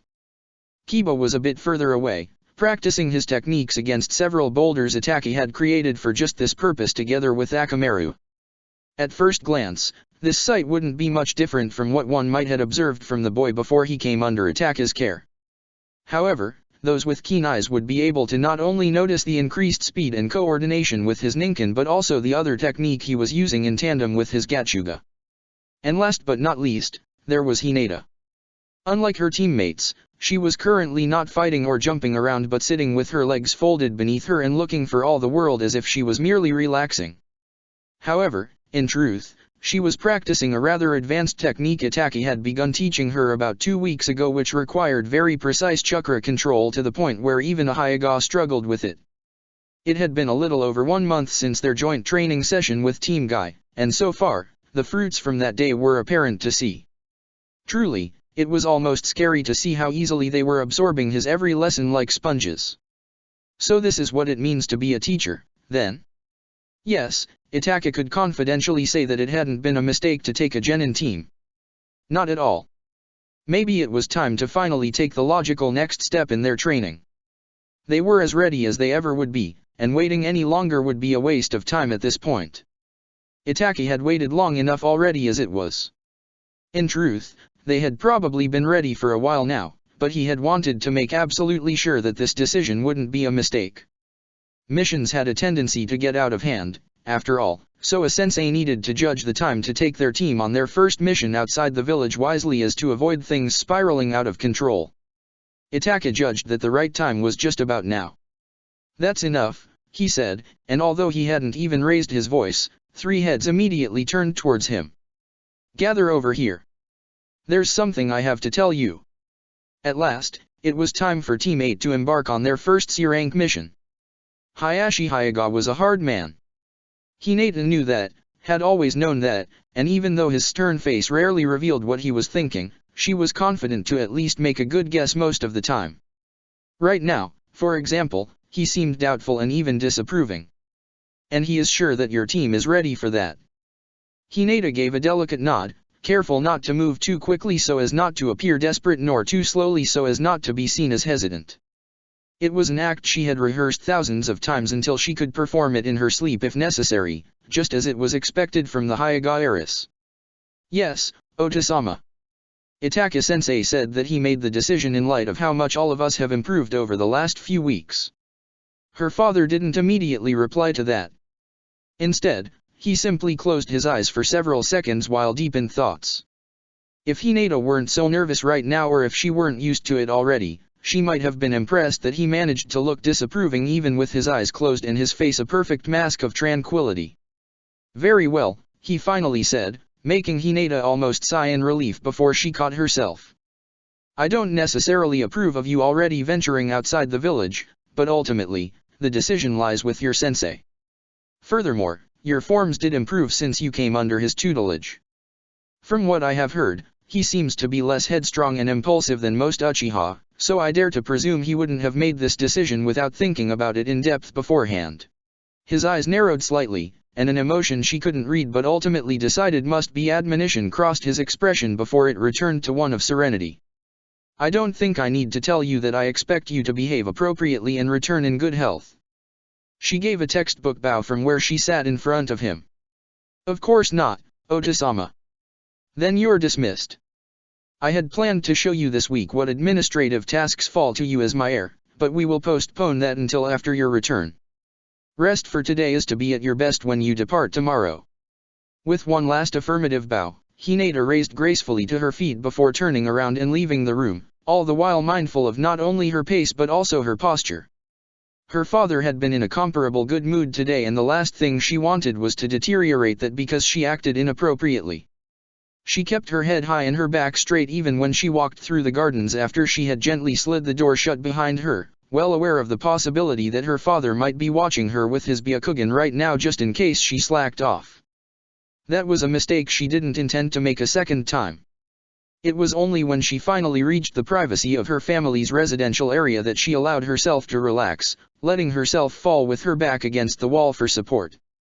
This was the only place in the entire Hyuga compound where she didn't need to keep up the facade of the clan's heiress unless they had guests, that was. For one thing, nobody would enter this area uninvited regardless of whether they were Hyuga or not. For another, even her father agreed that everyone needed a place where they could focus solely on recuperating and relaxing. It was also only here in their home that he occasionally showed his gentler side, rare as that might be. Consequently, it was only now that she was here that Hinata could allow herself to feel the tension and nervousness at both the news that she would go on a C-rank mission tomorrow as well as the recent conversation with her father. Nei-san. Hanabi was a prodigy not unlike Niji, and she was particularly gifted in keeping her presence hidden. Her favorite way to practice that skill was by trying to sneak up on her. Hinata wasn't surprised by the two arms that suddenly wrapped around her in the slightest, however.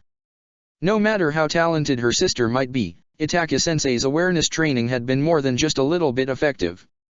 After barely 2 months of going through it, Hinata couldn't not stay alert of what was going on around her at all times. She didn't even have to do it intentionally anymore, even in the safety of her home.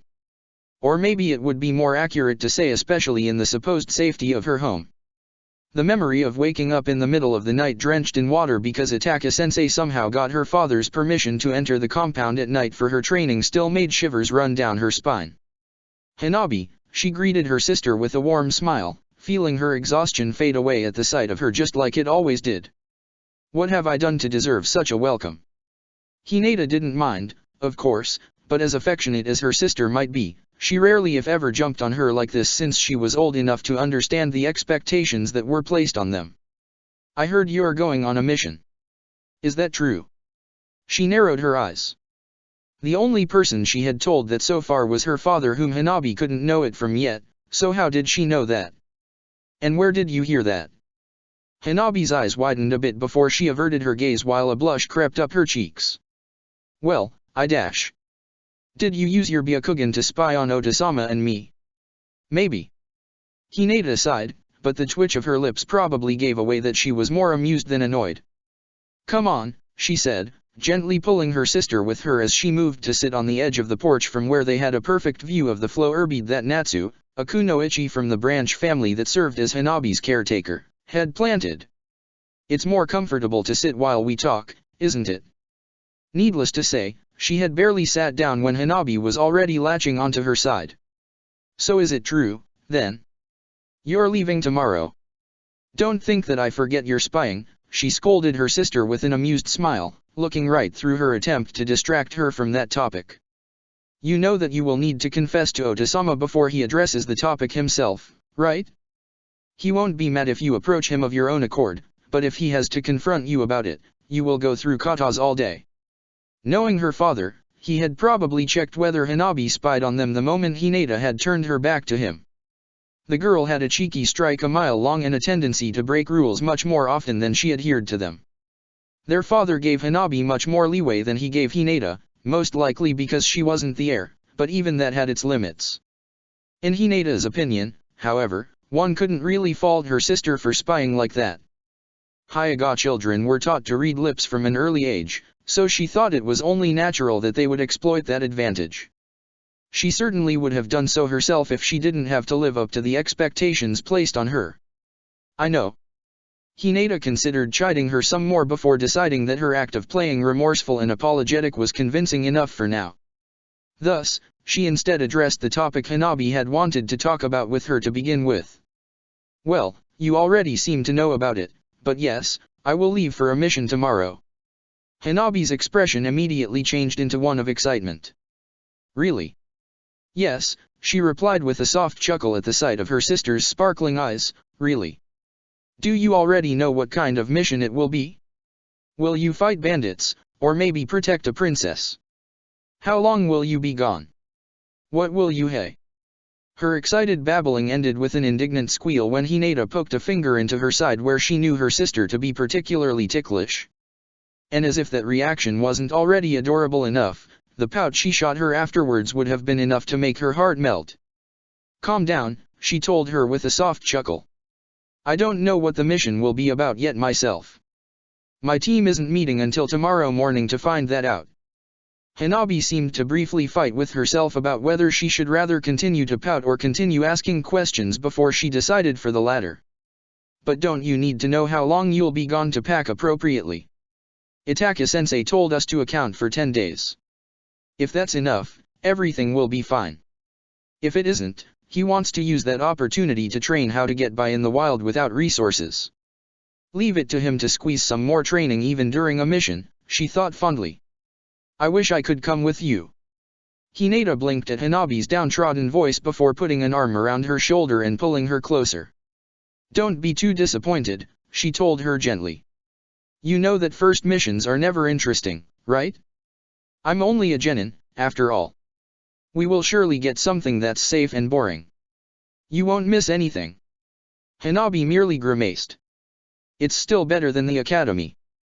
We were studying the transformation technique today, you know. It's so boring. She suppressed a chuckle at that. Hanabi found everything that wasn't taijutsu training boring, and she even complained about that all the time because there was no one in her class she thought was a challenge. Did you at least pay attention? Of course. She was convincing, Hinata would give it to her, but she knew her sister better than she knew herself, so she could easily spot it when she was lying. How about this, she then continued. If you can not only answer all my questions about it but also perform the transformation technique by the time I return, I will tell you every yet so boring detail about my mission. What do you say? Hanabi shot her a bright grin. Deal. Making her pay attention at the academy like this was probably not very wise, but Hinata had long since learned that it was the approach that got the best results. She was a quick learner in both theory and practice, but because she was also always bored in class, she tended to daydream a lot during them and consequently missed details that might become relevant later. If underhand tactics were what she needed to make her pay attention, Hinata wouldn't hesitate in using them. Besides, she thought, it's not like there will be much to tell her about anyway. It's high time that he finally takes you on a mission. If he hadn't done so soon, I would have been forced to go and talk to him myself. Kiba groaned while Akamaru tried to hide his head beneath his paws with a low whimper. Please don't even joke about that, Kaa-san. What? You have been a genin for over 2 months already. You can't paint fences and babysit brats for the rest of your life if you want to become stronger. We were doing barely any of that, he argued even while he inwardly agreed with her. We were training most of the time, and I became a lot stronger. Even you admitted that yesterday. While he was still far away from actually beating her, not that it mattered, of course, in a fight, his performance in their last spar had earned him genuine words of praise from his mother. No matter how bad he was, she had always taken care to add some compliments after berating him about all the mistakes he had made in their spar, but yesterday, she had nothing but nice words for him. It had almost been creepy. And I won't take that back, she replied with a half-hearted glare. However, training doesn't replace real experience. Kiba opened his mouth to reply, but before he could even say something, a third voice spoke up. Oh, let her be, Kiba. She's only acting like this to hide how worried she is, you know. He suppressed a chuckle when his mother turned towards Hana with a displeased look on her face. Don't talk nonsense. Much more importantly, didn't I tell you to not show your face in front of me until you came to your senses and quit being a medic? Even Kiba could tell that there was no heat behind her words, not like there had been the first few days after that particular reveal had come to light, and evidently, so could Hana as she ignored their mother with a roll of her eyes before turning to him. She hasn't brought that up in almost a week. A little longer and I would almost have been convinced she forgot all about it. How could I forget about my own daughter becoming part of the most useless core in the village? Hana kept ignoring her as she continued to address him, now with an amused smirk on her face. You see what I mean? Now she's trying to distract from how worried she is by focusing on me. Pa, their mother scoffed. That's utterly ridiculous. There's nothing to worry about on a mere C-rank mission. Not with his skill and that team of his. He even knows that technique. His sister snorted before taking a step forward, and the only reason Kiba could stop her from ruffling his hair was that he had expected it and consequently was prepared to block her arm. Rather than being put off by it, however, she just laughed. Now, don't be like this. Unlike Kaa-san, I don't try to hide how worried I am. Let me have at least this little joy. Why should I? He asked without letting her hands out of his sight. I technically haven't forgiven you yet, you know. Considering he didn't even try to sound convincing, she obviously knew he was only kidding. Oh, don't tell me you're still angry about that. Of course I am. Do you have any idea how annoying all that crap was? For weeks, Hana had intentionally tried to rile him up just so that she could punish him for losing his cool afterwards. He knew that he had a short fuse and that he needed to work on that, but not at home during his free time, damn it. Don't blame me for that, she said with a shrug while not even bothering to try and hide the teasing grin on her face. I only did what your sensei asked me to do. It was all for the sake of your training. Kiba didn't know how that was supposed to make it any better, but that wasn't what he cared about at the moment. Much more important was that she had just dug her own grave. Oh, he said while playfully wriggling his eyebrows. And all it takes for you to do something is attack a sensei asking you to? How interesting. Hana's teasing grin vanished in an instant, replaced by an exasperated expression, but she couldn't fool him. She might be used to his teasing by now, but he clearly remembered her blush when he teased her a month ago about inviting his sensei for tea. Now, if she could just admit that she liked him, they might actually plan how to go on the offensive. Are you still going on about that? Really?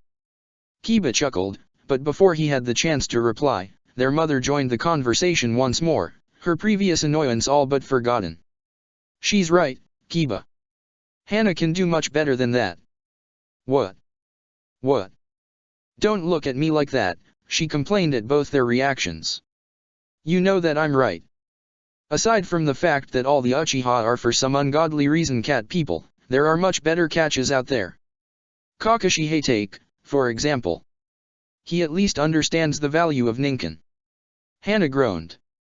I have no idea how this turned into a conversation about my love life, but it's definitively not something I want to talk about. Then, she shot their mother a dry look. Besides, Hatake is way too old for me. Seriously, what even gave you that idea? Older men have a certain appeal, you see. Kiba cringed. I really didn't need to hear that. Just because you like Dash. Alright, he interrupted Hana before the conversation could get more out of control than it already was. That's enough of that. And I really need to go anyway, so stop it already, okay? Maybe he could actually delete all the memories about this cursed topic if they stopped right now before he could hear even more stuff he never wanted to know. Why would they even talk about this with him in the room to begin with? Had they know? Kiba was jerked out from his thoughts by a hand roughly ruffling his hair, making him jump away to escape whoever was responsible for that attack. But I didn't let Hana out of my sight. If it isn't her, who could possibly? His eyes widened in realization. Kaa-san. She ignored his shout in favor of giving him a smile that, for once, lacked her usual fierceness. Take care of yourself, Kiba, she told him, speaking much more quietly than before. He wouldn't describe it as soft, but it was as close as she would ever get. Don't get yourself in trouble unnecessarily, yes. That's a lost cause, Hana added from his other side, and although there was some amusement in her voice, she too sounded much more reserved. Rather, try to have your team with you when you inevitably get into trouble, all right? Kiba resolutely ignored the heat he could feel creeping up his neck. Geez, don't make such a fuss, he said without looking at either of them while moving to grab his backpack that was already waiting for him fully packed next to the door. I will be just fine. Isn't it normal for a parent to worry about their child, his mother said, openly admitting for the first time to actually being worried. Whether or not it's necessary doesn't matter. A mother doesn't need a reason to worry, you know. Nor does a sister, Hana added, moving to step next to their mother. Especially not an older sister. It's basically my job to worry about you. This was new. It wasn't as if he didn't know that they cared about him, but for them to say stuff like that so openly was super weird. Sure, it was the first time he went on a mission outside the village, but still. However, he could say that he disliked it. Not that he would ever admit that out loud, of course. He had a reputation to uphold. Kiba had honestly no idea how to appropriately reply to that. What would be the best thing to say? The best thing to do? Maybe. Well then, he exclaimed before suddenly jumping around, ripping open the door, and starting to run. See you when I'm back, I guess. Come on, Akamaru. Dealing with emotions like that was totally not one of his fortes, so it was much better to simply not deal with them whatsoever. Besides, he planned to come back safe and sound anyway, so it wasn't like they needed some big goodbye in the first place. This was only a simple C-rank mission, and while he had no idea what exactly they would set out to do, he doubted it would take much longer than a week. It was their first mission outside the village, after all. It would be stupid to expect something super exciting. You really don't need to worry. I will be back before you even know it, Hana, Kaa-san. Stay safe, Shino. Even an otherwise easy mission can quickly turn dangerous if one lets their guard down. Don't let yourself get caught off guard. Shino nodded at his father's word, accepting that warning with grace. He already knew all of that, of course, but there was no harm in hearing it one more time before he left. Seeing that he had understood, his father then squeezed his shoulders one last time before letting go of him. Go now, he said, and although his mouth was hidden behind his collar, Shino could hear the smile in his voice. You don't want to be too late for your first mission, now do you? He tilted his head in agreement, for once not trying to hide his own smile. Of course not. With one last goodbye, he turned around and began making his way towards the Hokage building. It was finally time for Team 8 to go on their first real mission. Shino appreciated what Ataka-sensei had done for all of them so far, how much he had helped them improve themselves, and he was the last one to criticize his approach to things, but a small part of him had been dying for the logical next step in their training. He hadn't dared to openly ask for it, but for weeks now, Shino had silently begged him to ask the Hokage for a C-rank mission. To have his wish come true now felt almost like a dream. They were ready, Shino knew they were. Even if this mission in particular would probably be not all that exciting, it would be the proof they needed to show both their sensei as well as their leader that they could go on more C-rank missions, ultimately allowing them to gain the experience they so desperately needed. Just thinking about gave him goosebumps. It had been a long time since he had been so excited. Not that this was very surprising, mind you. After all, this was the first step towards his dream. Yo, Shino, a voice called out to him. Where have you been? We have been waiting here for you for ages already. He had noticed Kiba long before he had called his name, of course. The other boy had stood out from the crowd even from afar with his nervous energy as he paced from right to left and back again. "Don't lie, Kiba," Hinata rebuked their teammate gently from where she stood to his left, a hint of amusement in her voice. Then, she turned towards him. "Don't worry, Shino. We have only been here for a few minutes. You aren't late." While she seemed at first glance much calmer than their teammate, the way she played with the straps of her backpack showed that she too was nervous. "Thank you," he told her as he came to a stop in front of them. "Why?" "Because it's nice that at least one of you is honest." The second part was accompanied by a pointed look at Kiba. "You're not looking for a fight again, are you?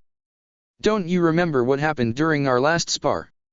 He said that, but judging from the slight twitch of his lips, Kiba understood that he was only kidding and replied in kind. "If my memory serves me right, you lost control of your technique and crashed into a tree." Kiba immediately flushed red. "That's not what I meant. I was speaking about what happened after that." "My apologies, then. I seem to have forgotten after all." Kiba responded to the teasing just as Shino had expected, his embarrassment clouding his judgment, but before he had the chance to reply, Hinata began to chuckle. "I think he's talking about how you knocked yourself out when you tried to dodge his attack, Shino." Behind his glasses, his eyes widened. Hinata barely ever participated in his and Kiba's little play fights, so why? Oh, he realized. I see. She wanted to even the odds a bit. Their arguments had become much more equal since Kiba began to get a better grip on his emotions, but with how nervous all of them were right now, he had fallen victim to Shino's taunt in an instant. If things continued, they could potentially have started to fight for real, so Hinata interfered. "It's really easy to forget just how attentive she can be. You three do know that you are too early, don't you?" As always when Itaka-sensei unexpectedly plopped up next to them, all three of them flinched and instinctively fell into a combat stance before they realized that there was no actual threat. Being the first one to relax, Kiba shot their sensei a smug grin. "But you were the one who told us to make sure we're on time today, sensei." Itaka-sensei raised an eyebrow at that. "Being here almost an hour before the appointed time is taking it a little bit too far, wouldn't you agree?" "Well, maybe." Taking pity on his teammate, Shino took a step forward. "All three of us are nervous about today, sensei. While I can't say for sure whether Kiba and Hinata had the same idea, I for my part wanted to be here particularly early to have some time to calm myself down." "Shino is right," Hinata added, stepping up beside him. "I was thinking the same." Kiba, seeing the opportunity for what it was, nodded as well. "And so was I." Itaka-sensei observed the entire spiel with a highly amused expression on his face before sighing exaggeratedly. "Well, aren't you all very excited?" Then, he turned around and started to walk ahead. "Come on, then. We shouldn't keep Hokage-sama waiting." The three of them gave each other confused looks as they hurried after him. "But we are still too early," Kiba said. "Won't he be busy?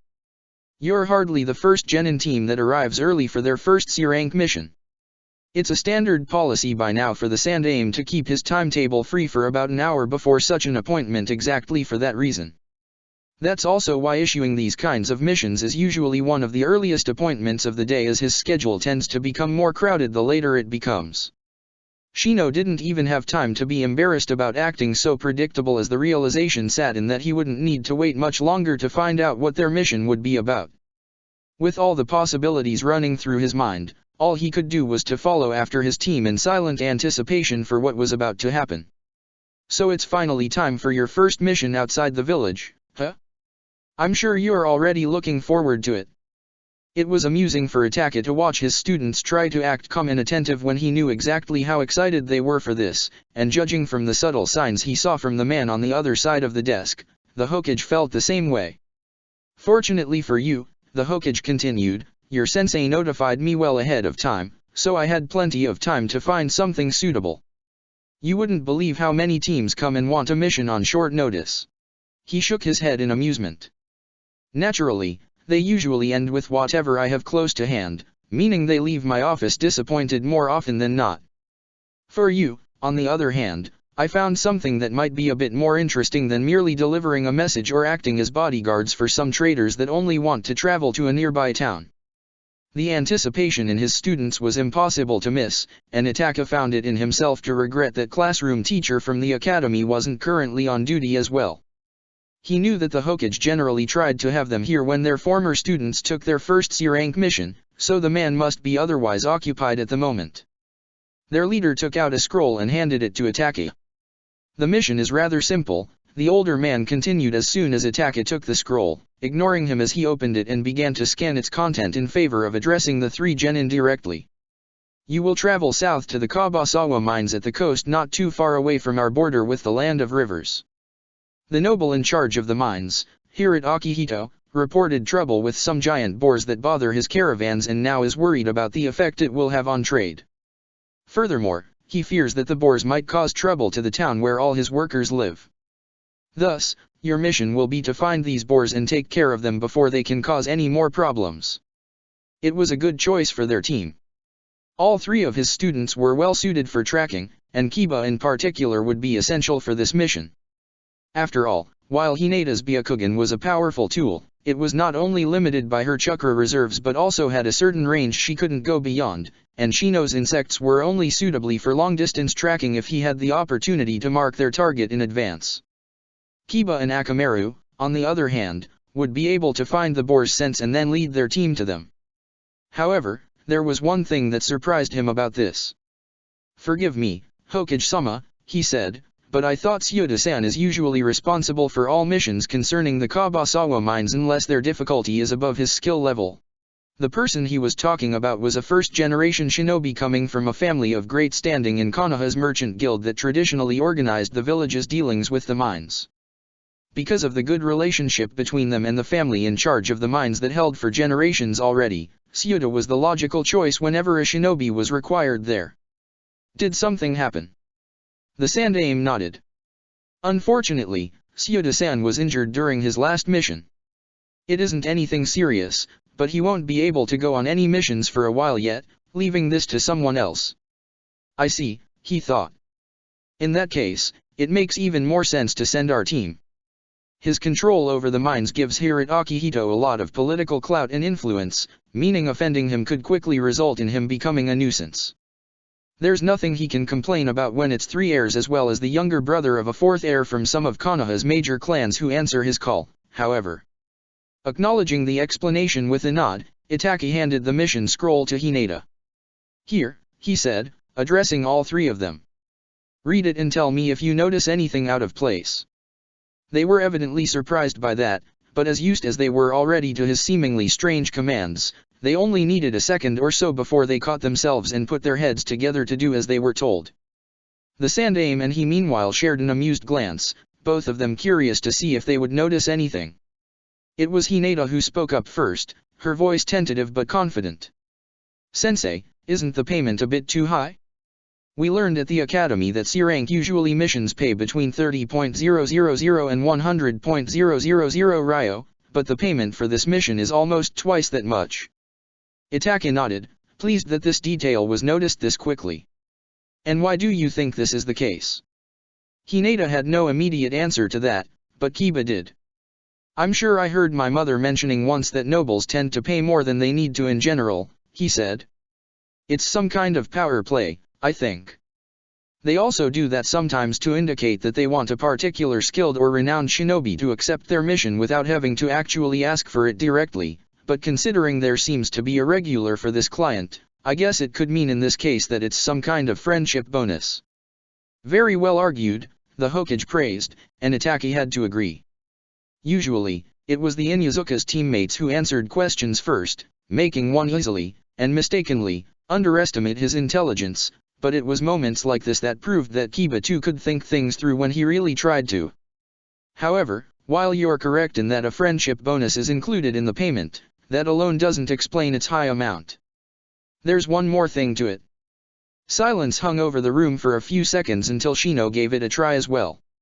"If I remember correctly, the Kabasawa mines alone are responsible for almost 30% of Konoha's iron supply. We depend mainly on trade with the land of iron to meet our needs, as there are no other big iron mines within our borders, so these ones are of high importance to the village. He looked back and forth between Itaki and the Hokage. Would it be correct to assume that this importance is reflected in the payment, Hokage-sama, sensei? It would be, yes, Itaki said, very much satisfied with the answers of all three of his students. The fact that they had done so well in front of the Sandaime had nothing to do with that, of course. Very well analyzed, you three. There's nothing I have to add. I quite agree, the Hokage added before turning towards him. You have trained them well, Itaki. He gave the man a slight bow. Thank you, Hokage-sama. The five of them exchanged a few more pleasantries before Itaki and his team were dismissed and went on their way, his students barely refraining themselves from skipping ahead while he watched them with good humor. The journey would take several days and consequently give them more than enough time to calm down, after all. There was no reason to ruin their good mood quite yet. And just like that, they set off towards their first real mission. Check the description for the links to the author.